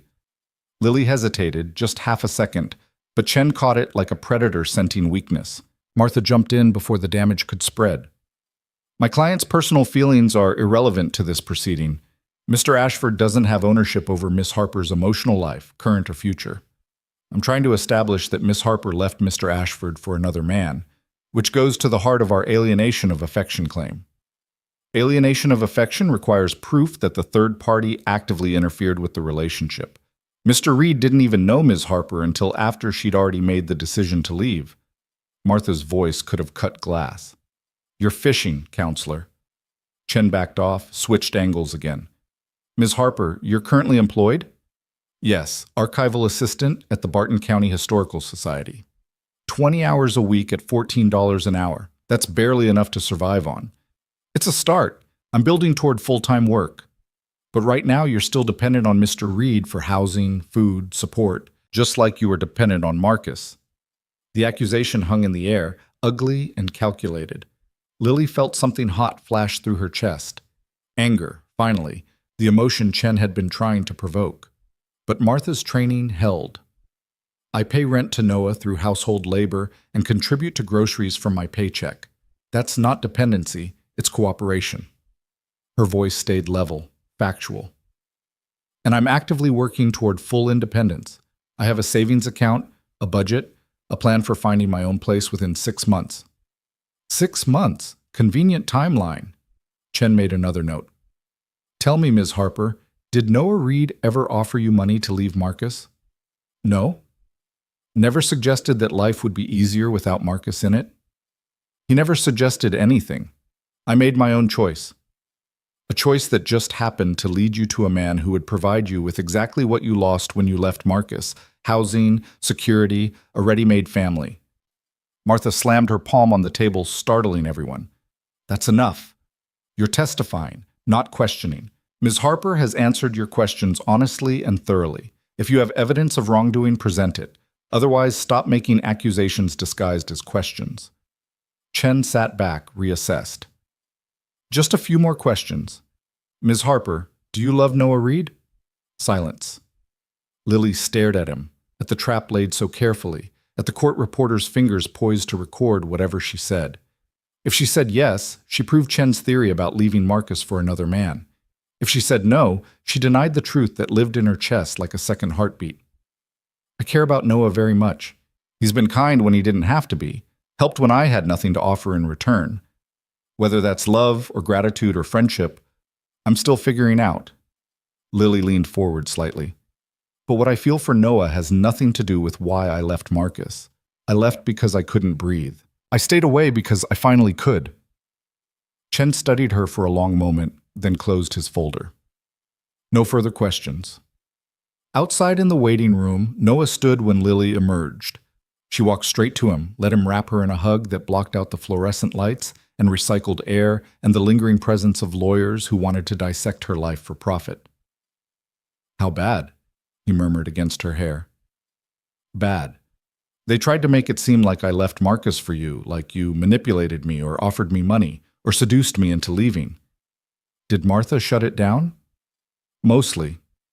But they got me to hesitate when they asked if we were romantically involved. Lily pulled back, looked up at him. I don't know if I helped or hurt us. You told the truth. That's all we can do. Martha joined them, looking satisfied despite the circumstances. You did well. Chen was fishing and didn't catch anything substantive. The hesitation won't matter. Feelings aren't evidence of wrongdoing. What happens now? Noah asked. Now they depose you. Probably next week. They'll try the same tactics. Make you look like a predator who took advantage of a vulnerable woman, suggest financial motivations, paint you as unstable or inappropriate. Martha gathered her briefcase. But I've seen their hand now. I know what they're working with, which is essentially nothing. They've got innuendo and assumptions, not facts. So we're winning? We're surviving, which in this type of lawsuit is the same as winning. Martha checked her watch. Go home. Spend time with your son. Let me worry about the legal maneuvering. The drive back to the farmhouse took 2 hours through rain that matched Noah's mood. Gray, persistent, occasionally violent. Lily dozed in the passenger seat, exhausted by the emotional expenditure of being interrogated by hostile lawyers. Noah drove on autopilot, thinking about Chen's questions, about the trap of asking if she loved him, about how complicated truth became when filtered through legal proceedings. Did she love him? Did he love her? They hadn't said the words, hadn't defined what this was beyond two people surviving a difficult season together. But somewhere between fixing fences and fighting lawyers, something had grown, fragile and strong at once, like the first flowers that pushed through spring frost. James was at a friend's house for a play date, which meant they had the house to themselves for the first time in weeks. Lily woke as Noah pulled into the driveway, blinking against the gray afternoon light. We're home, he said softly. She looked at the old farmhouse, at the fence they'd repaired together, at the porch where they'd spent so many nights talking. Yeah, we are. Inside, Noah made coffee while Lily changed into comfortable clothes. Her own now, bought with her first paycheck, tangible proof of independence earned. They sat at the kitchen table in the quiet house, both processing the day's ordeal. He asked if I loved you, Lily said finally. Chen, that was his closing question. I heard. What did you say? That I was still figuring it out. That what I felt didn't change why I left Marcus. She wrapped her hands around her mug, studied the steam rising. But I lied. Noah's heart kicked against his ribs. Yeah? I'm not figuring it out. I know exactly what I feel. Lily looked up, met his eyes. I love you. I love the way you parent James with patience and humor. I love how you read philosophy and fix fences and make terrible coffee without apology. I love that you saw someone scared at your door and chose kindness over safety. Lily, I know. You said to wait until this is over, until I'm choosing from strength instead of fear. And you're right to want that. She smiled, sad and certain at once. But I needed to tell you anyway. Because sitting in that conference room, having lawyers dissect every choice I've made, I realized something. The only choice I don't regret is knocking on your door. Noah set down his mug, crossed the small kitchen, pulled her to standing. I love you too. Have for weeks, probably. Maybe since you first asked James about his elephant and actually listened to the answer. He touched her face, thumbs tracing cheekbones. But I meant what I said. We wait until you're free and clear, until Marcus can't claim I influenced you or manipulated you or any of the other bullshit Chen's trying to prove. How long will that take? However long it takes. Months, maybe. A year if they drag this out. He kissed her forehead, gentle and chaste and full of promise. I've waited this long to find someone worth building a life with. I can wait longer to do it right. You're infuriating. You've mentioned that before. They stood together in the quiet kitchen, holding each other against the weight of lawsuits and depositions and the slow grinding machinery of justice. Outside, rain washed the world clean, and somewhere in Seattle, Marcus Ashford was probably planning his next move. But here, in this moment, in this house that had become a sanctuary, they had each other, and that was enough. Noah's deposition came the following Thursday. Chen tried every angle, suggested Noah had taken advantage of a vulnerable woman, implied financial motivations, questioned his fitness as a parent for allowing a stranger into his home. But Noah had been through worse interrogations during his military service, had learned to answer questions without emotion, to state facts without embellishment. Mr. Reed, you're a construction worker making $18 an hour. Miss Harper comes from wealth. Don't you think there's a power imbalance there? No. Money doesn't create power. Kindness and respect do. Lily and I treat each other as equals. Yet she's living in your home, dependent on your goodwill. She pays her way through work. We have an arrangement that benefits both of us. An arrangement? Is that what you call a romantic relationship? I call it two adults helping each other through difficult circumstances. You're not romantically involved with Ms. Harper? Noah met Chen's eyes, saw the same trap he'd laid for Lily. My personal feelings don't change the fact that I didn't interfere with her relationship with Marcus Ashford. She'd already left before she ever met me. But you encouraged her to stay away. I encouraged her to make her own choices. There's a difference. Chen pushed for 3 hours, trying to break Noah's calm, to provoke some admission of wrongdoing or inappropriate behavior. But Noah had learned patience in harder schools than law offices, had survived worse men than David Chen. When the deposition finally ended, Chen looked frustrated and Noah looked unmoved.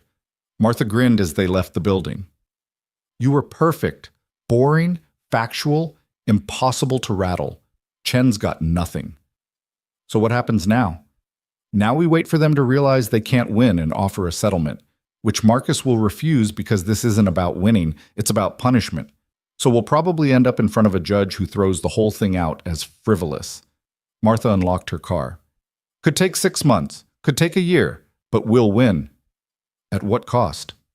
Whatever it costs. That's what justice takes sometimes. The months that followed developed their own rhythm. Lily's job became full-time when the Historical Society received a grant, which meant actual income and the beginning of real savings. She found an apartment in town, small, cheap, hers, and moved out of Noah's house even though it felt like ripping out part of her own heart. I have to be able to stand on my own, she explained the day she moved her few possessions into the tiny studio above the hardware store. Not because I don't want to be with you, but because I need to prove I can. Noah helped her carry boxes up the narrow stairs, trying not to feel like she was leaving, even though he understood why she had to. You'll still come for dinner? Every night if you'll have me. But I sleep here, pay my own rent, build my own life. Lily looked around the small space, a bed, a table, a kitchen the size of a closet. It's not much. It's yours. That's everything. She kissed him then, properly, the first real kiss since that night in his kitchen. When this is over, we build something together. But first you build yourself. The legal battle ground on. Depositions became motions, became counter-motions, lawyers filing papers that said the same thing 17 different ways. Marcus appeared at hearings looking expensive and aggrieved, playing the wrong boyfriend for judges who saw through the performance but had to let it play out anyway. Winter turned to spring. James turned 7 with a party in Noah's backyard. Lily making a cake shaped like a triceratops that was more enthusiasm than skill, but tasted perfect anyway. The lawsuit crawled toward trial, both sides spending money neither could afford. Marcus because pride demanded it, and Noah because freedom required it. Then in late April, something shifted. Martha called Noah at work, voice tight with controlled excitement. Chen wants to talk settlement. Noah's heart kicked. Why? Because they found out about the recording you made of Marcus's visit, the one where he threatens you and mentions James. They didn't know it existed until I filed it as evidence yesterday. Martha laughed. Turns out threatening children and bribing witnesses plays poorly with judges. Who knew? What are they offering? Marcus drops all claims, pays our legal fees, signs a document agreeing to no contact with you or Lily. In exchange, we don't pursue harassment charges or file a civil suit for abuse of process. And Lily? Free. Completely, legally, officially free. No claims on her, no accusations, no strings. Martha paused. This is as good as it gets, Noah. Take the deal. Noah closed his eyes, felt something tight in his chest finally loosen. Yeah, take it. The papers were signed 2 weeks later in a conference room that felt like a tomb, silent, formal, heavy with the weight of what was ending. Marcus sat across from them, expensive suit and cold eyes, signing his name with violence barely contained. You won, he said to Lily as the last document was notarized. Congratulations on your working class life. I did win, Lily said calmly. I got free. You got angry. I know which one I'd choose. Marcus looked at Noah, jaw tight. You took something that belonged to me. She's not a thing. She's a person who made a choice. Noah stood, done with this room and this man and this chapter. Learn the difference. Outside, spring sunshine felt like benediction. Martha hugged them both, refused payment for her last month's work, drove away leaving them standing on the sidewalk with freedom so new it didn't feel real yet. It's over, Lily said, like she was testing the words. It's actually over. It's over. Noah took her hand, laced their fingers together. So what do we do now? She turned to face him, sunlight catching in her hair, smile breaking across her face like dawn. Now we figure out what comes after fear. What we build when we're choosing instead of surviving. And what do you choose? You, James. That old farmhouse with the creaky floors and the fence we fixed together. Dinner at 6 and terrible coffee in the morning and a life that's ours because we built it, not because someone gave it to us. She touched his face, gentle and certain. I choose us, Noah, if you'll have me. He kissed her there on the sidewalk while Seattle traffic rushed past and the world kept turning, and somewhere in an office Marcus Ashford was signing papers that meant he'd lost. But Noah wasn't thinking about Marcus or lawsuits or the long fight they'd survived. He was thinking about the woman in his arms, who'd knocked on his door scared and running, who'd stayed to build something real, who'd chosen him when she could have chosen anything. I'll have you, he said against her lips, for however long you'll stay. Forever then, if that's all right with you. Forever works. They drove back to the farmhouse in Noah's truck with the windows down, spring air washing away the stale conference room atmosphere. Lily kept her hand in his across the center console, fingers intertwined, neither of them speaking because some moments were too big for words. The land rolled past, green fields waking from winter sleep, mountains still capped with snow, the sky so blue it hurt to look at directly. James was waiting on the porch when they pulled up, having been dropped off by his friend's mother 20 minutes earlier. He launched himself down the steps the moment the truck stopped, all skinny arms and gap-toothed excitement. "Did you win?" he demanded, bouncing between them. "Mrs. Chen said you went to fight the scary man with papers instead of fists, because that's how grown-ups fight." "We won," Noah confirmed, scooping his son up, even though 7 was really too old for that. "The scary man signed papers saying he won't bother us anymore." "So Lily can stay?" James looked between them with the intensity only children could manage, like he could will the universe into compliance through sheer determination. "For real stay, not just visiting stay?" "For real stay," Lily said, and her voice caught slightly. "If that's okay with you." "It's very okay with me." James wiggled free from Noah's grip, grabbed Lily's hand. "Come see what I made while you were gone. I built an entire city out of blocks and sticks, and it has a museum just like where you work." Lily let herself be dragged toward the house, looking back at Noah with eyes that shone with tears and laughter mixed together. He followed them inside, into the home that had been his grandfather's and his father's and his, now opening to include someone new. Someone chosen, not inherited. Someone who'd knocked on his door running from one life and stayed to build another. That night they celebrated with spaghetti and meatballs, James's favorite, and a chocolate cake Lily made from scratch that listed slightly to one side but tasted like victory anyway. They ate on the back porch because the evening was warm enough, watching the sun paint the western sky in colors that had no names, listening to James explain his elaborate city planning with the seriousness of someone presenting to zoning commissioners. "This is the museum," he said, pointing to a structure that defied physics through childhood belief alone. "It has dinosaurs and rocks and paintings of people from history. And this is the library where people get books for free because learning should be free, right, Lily?" "Absolutely right," she agreed, utterly charmed. "And this is where the workers live. They have nice houses too, not just the rich people, because everyone deserves nice houses." Noah caught Lily's eye across the table, saw her expression soften at his son's inherent fairness, at the values taking root in soil they were cultivating together. This was what they were fighting for. Not just freedom from Marcus's control, but the chance to raise a child who believed in kindness and equity and the radical notion that people mattered more than profit. After James finally wound down and allowed himself to be herded toward bed, Noah and Lily cleaned the kitchen in comfortable silence. She washed, he dried, their movements synchronized from months of practice. The quiet felt different now, not the silence of people avoiding difficult topics, but the peace of people who'd survived the storm and found calmer waters. "I should go back to my apartment," Lily said eventually, setting the last plate in the drainer. "Establish normal boundaries, show I can maintain my own space." "Or you could stay tonight." Noah set down the dish towel, turned to face her, not because you have to, or because you're scared, or because you've got nowhere else, but because you want to. Because we're choosing this now, not defaulting to it. "I want to stay every night.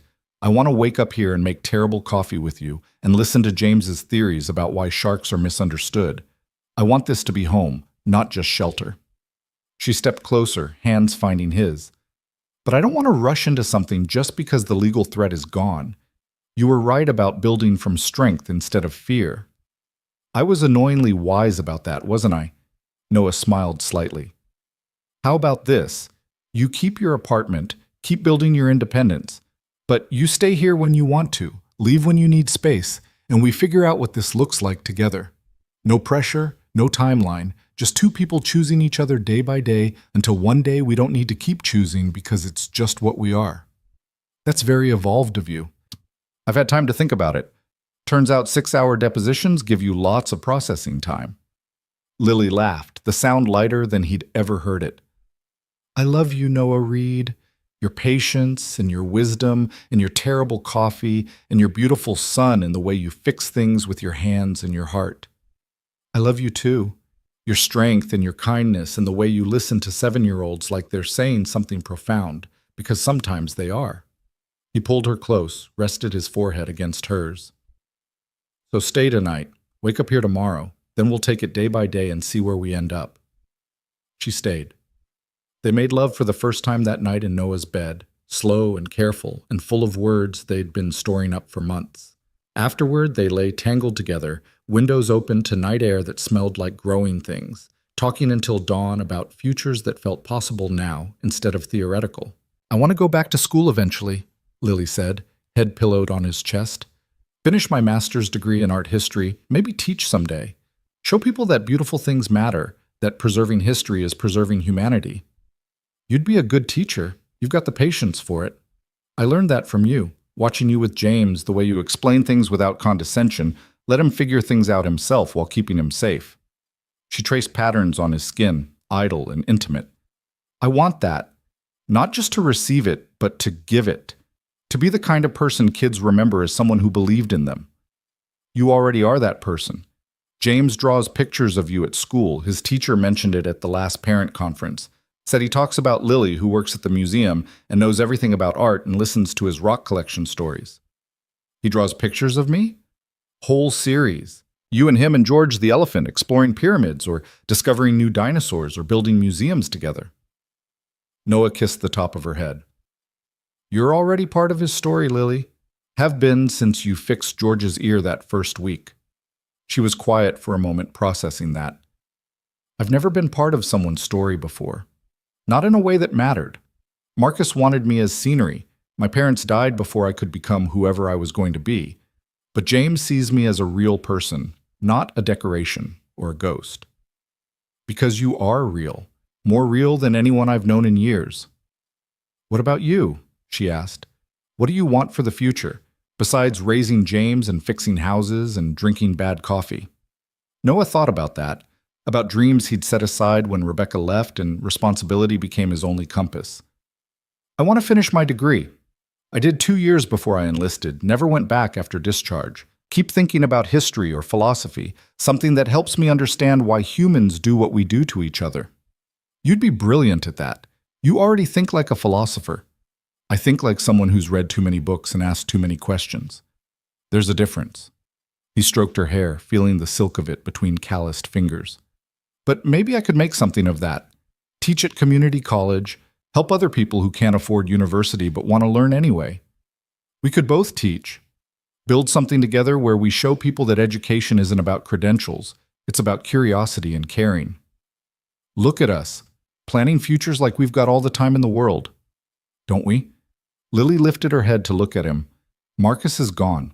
The lawsuit is over. We've got jobs and a home and each other. Time is exactly what we have now.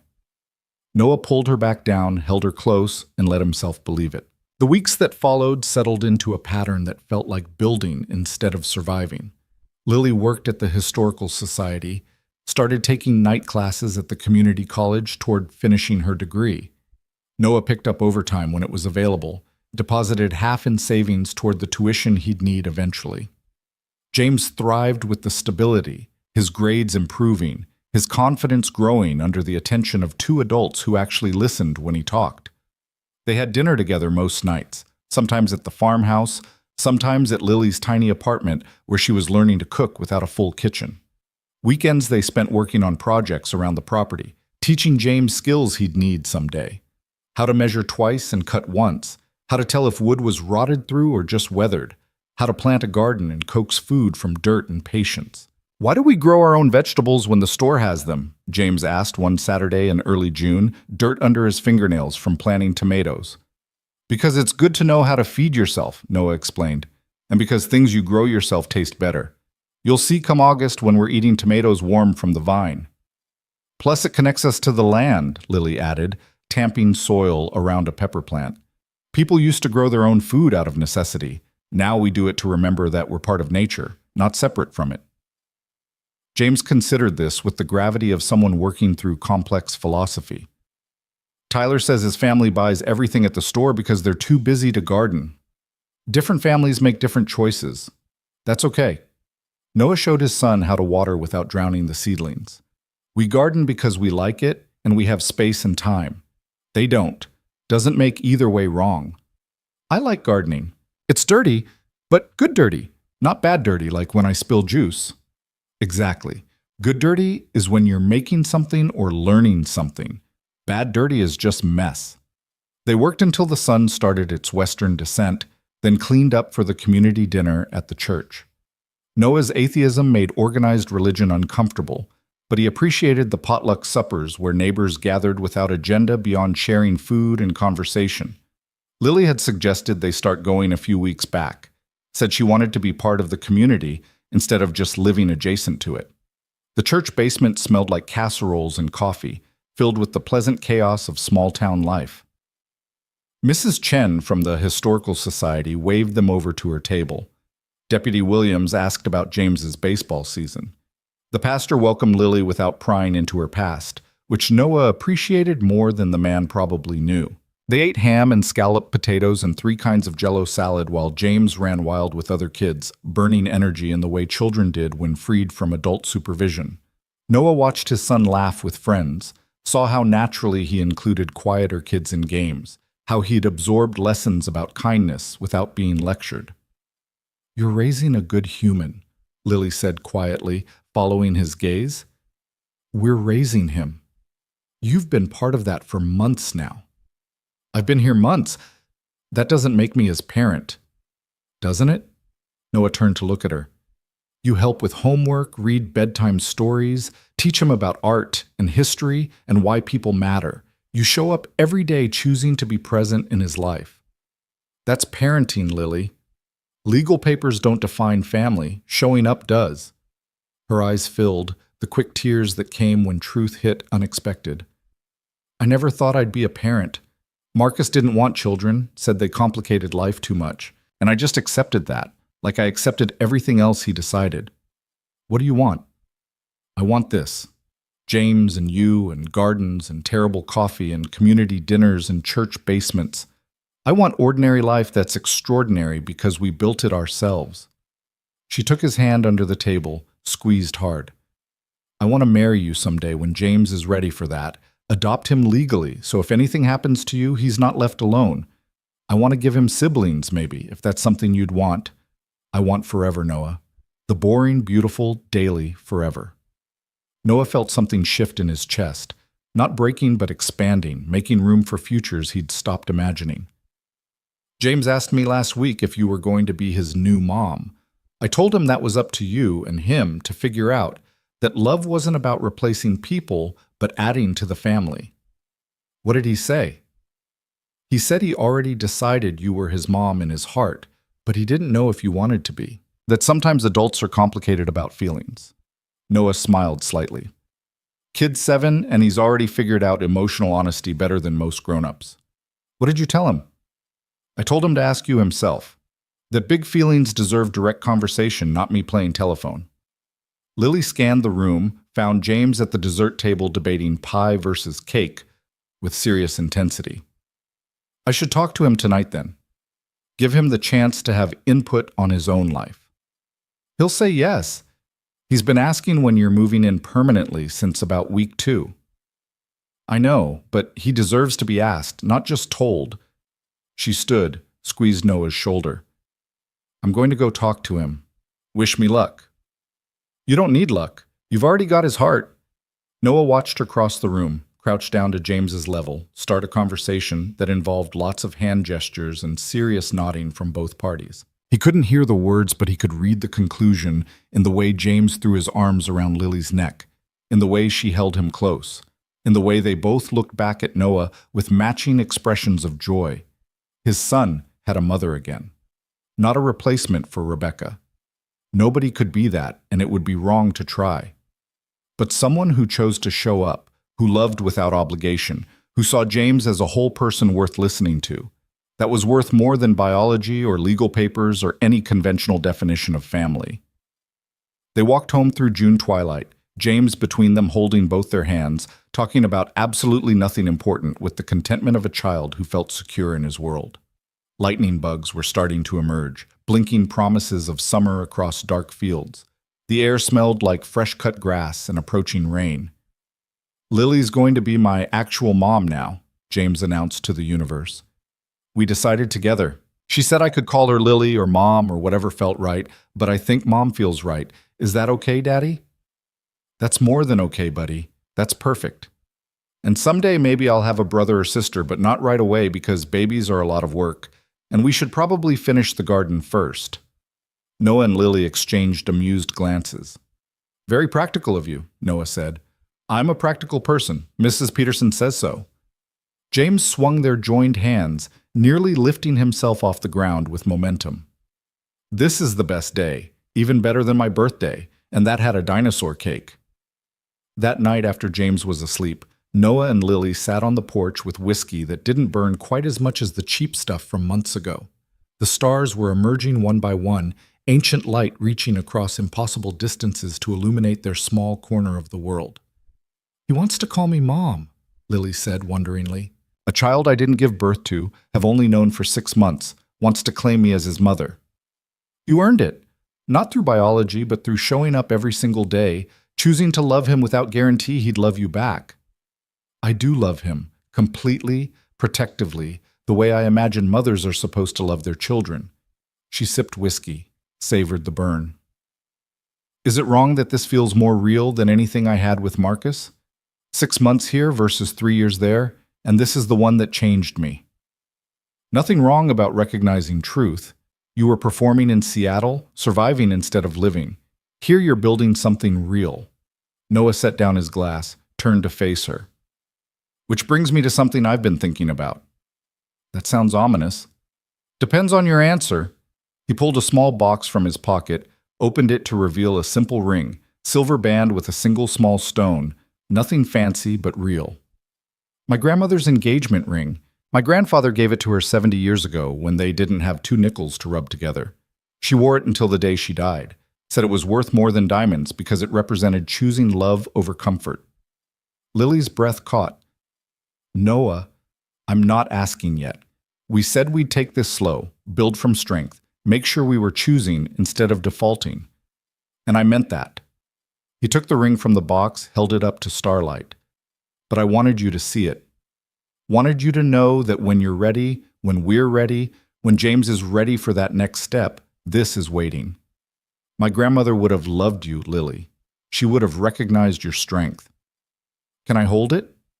Noah placed the ring in her palm, watched her examine it with the careful attention she gave to historical artifacts at work. The stone caught starlight, threw tiny rainbows across her fingers. It's beautiful, simple, and honest and real. She closed her hand around it, held tight for a moment, then gave it back. Ask me in a year. After we've survived a full cycle of seasons together, after James has had time to adjust to me as a permanent fixture, after I've finished at least 1 semester back in school so I know I can handle it. Ask me when we're sure this isn't just aftermath, but actual life. A year. I can do that. Noah returned the ring to the box, pocketed it. You're right to want that. James deserves us being certain. You deserve time to build yourself outside of any relationship. I deserve to know you're choosing this because you want it, not because you're grateful I helped when you needed it. I'm choosing you because you're the first person who ever saw me as more than I thought I was, because you believed I could fix fences and get jobs and stand up to lawyers when I didn't believe in myself, because you taught me that strength isn't about never being afraid, it's about being terrified and doing the right thing anyway. Lily took his hand, laced their fingers together. Ask me in a year and I'll say yes, but let's build that year together first. The year that followed was ordinary in the best possible way. They navigated the small conflicts that came with building shared life, how to split household expenses fairly when income was unequal, whose turn it was to handle James's school projects, whether the thermostat should be at 68 or 72. They learned each other's rhythms and pet peeves and the ways they processed stress differently. Lily excelled in her classes, her professors recognizing someone hungry for knowledge after years of intellectual starvation. She started writing papers about art's role in preserving cultural memory, developing theories about why beauty mattered in times of crisis. Her work at the Historical Society expanded to include educational programming, teaching local kids about their town's history through hands-on projects that made the past feel present. Noah enrolled in night classes too, starting the long march toward his degree. Philosophy and history, subjects that helped him understand the patterns of human behavior, why people made the choices they did. His professors were younger than him mostly, which was occasionally awkward, but his classmates appreciated his perspective. Someone who'd lived enough life to have actual opinions grounded in experience rather than theory. James grew like weeds, all elbows and knees and questions that never stopped. He started calling Lily Mom, exclusively by August, the transition so natural neither adult marked it with ceremony. His art projects featured 3 stick figures now instead of 2, Daddy, Mom, and James, building museums and exploring planets and living ordinary adventures together. They had their first real fight in September over money. Noah wanted to use savings to fix the barn roof. Lily thought they should prioritize James's college fund. They went to bed angry, woke up stubborn, finally compromised by doing both on payment plans that stretched their budget thin but kept them from resenting each other. It was adult and boring, and exactly the kind of conflict that proved they could survive disagreement without falling apart. Rebecca called in October, wanting to reestablish contact with James. It was complicated and painful and required conversations about boundaries and consistency and what her sporadic presence might do to a child who'd built stable life without her. They handled it with lawyers and therapists and eventually supervised visits that James tolerated without enthusiasm. It wasn't perfect, but it was honest, which mattered more. By the time spring returned and their year was up, they'd survived enough ordinary disasters to know they could handle the bigger ones. They'd weathered illness and conflict and the daily grind of work and parenting and maintaining a century-old house that always needed something fixed. They'd celebrated small victories and mourned small losses, and learned that love wasn't about grand gestures. It was about showing up every day, choosing each other again. Noah proposed on the anniversary of the day Lily first knocked on his door, not because the date was special, but because James had spent the morning building an elaborate fort out of blankets and insisted they have fancy breakfast inside it. They sat cross-legged on the living room floor eating pancakes and bacon while their son explained his architectural choices with engineering precision beyond his years. "This support beam," James said, pointing to a broomstick precariously propped between couch and chair, "is load-bearing. Without it, the whole structure would collapse. You can't have good buildings without good support." "Very true," Noah agreed. "Speaking of support and building things that last, Lily, I have a question for you." She looked up from her pancakes, saw him pull out the small box, watched him open it to reveal his grandmother's ring, still waiting after a year of patience. "We've survived a full cycle of seasons. James is settled and secure. You're thriving in school and work. I'm building toward my own future instead of just maintaining the present." He took the ring from the box, held it out to her. "You told me to ask in a year when we were sure this was actual life and not just aftermath. It's a year. It's life. Will you marry me?" Lily's eyes filled with tears that had become familiar over months of building something real together. "Yes. Absolutely yes. To marrying you and building life with you and being James's mom and making terrible coffee together for the next 50 years. James cheered like his favorite team had scored, bouncing hard enough to threaten his architectural achievement. "I knew it! I told Tyler you were going to get married, and he said maybe, but I said definitely because I can tell when people love each other." Noah slipped the ring onto Lily's finger where it fit, like it had been waiting 70 years for her specifically. She stared at it through happy tears, at this physical symbol of choosing each other day after day until the choosing became habit, became identity. "Your grandmother had good taste," she said. "She had excellent taste, in jewelry and in men and apparently in knowing who'd eventually wear her ring." Noah pulled both Lily and James into a hug, their fort collapsing around them in a cascade of blankets and laughter. "She would have loved you. Would have recognized that you're the kind of person who makes everyone around you better." They married in late summer in the backyard of the farmhouse, under oak trees Noah's grandfather had planted as saplings 70 years before. Small ceremony, mostly neighbors and James's friends, and Martha Jacobson who'd fought their legal battles and stayed for the celebration after. Deputy Williams officiated because apparently she had a license to do that, which nobody knew until Lily asked. James served as best man and ring bearer and general master of ceremonies, taking his duties with comic seriousness. He'd written vows for them to recite that involve promises to love each other even when you're cranky, and share the good cookies, not just the broken ones. And remember that families are built from choosing, not just from blood. Lily wore a simple dress she'd bought with her own money from her own job, white but not traditional, pretty without trying too hard. Noah wore the suit he'd bought for his grandfather's funeral, pressed and proper and good enough for what mattered. They exchanged rings, his grandmother's for Lily, a new simple band for him, and promises they'd been living already for over a year. "I choose you," Lily said when it was her turn for vows. "I choose your strength and your patience and the way you fix things with your hands and your heart. I choose James and this house and terrible coffee and a life built from honesty instead of performance. I choose ordinary days that are extraordinary because we're living them together." "I choose you," Noah replied. "I choose your courage and your kindness and the way you see possibility in situations others would call defeat. I choose building something real instead of something easy, facing challenges together instead of running from them separately. I choose this family we're creating, this life we're constructing, this future we're earning day by day." Deputy Williams pronounced them married. James whooped, Martha cried, the neighbors applauded. And somewhere in Seattle, Marcus Ashford was probably making another fortune while missing the point entirely about what made life worth living. They danced in the backyard to music from someone's phone, ate potluck food their neighbors had brought, watched James attempt to teach the other kids complicated games only he understood the rules to. The celebration was simple and cheap and perfect, like everything they'd built together.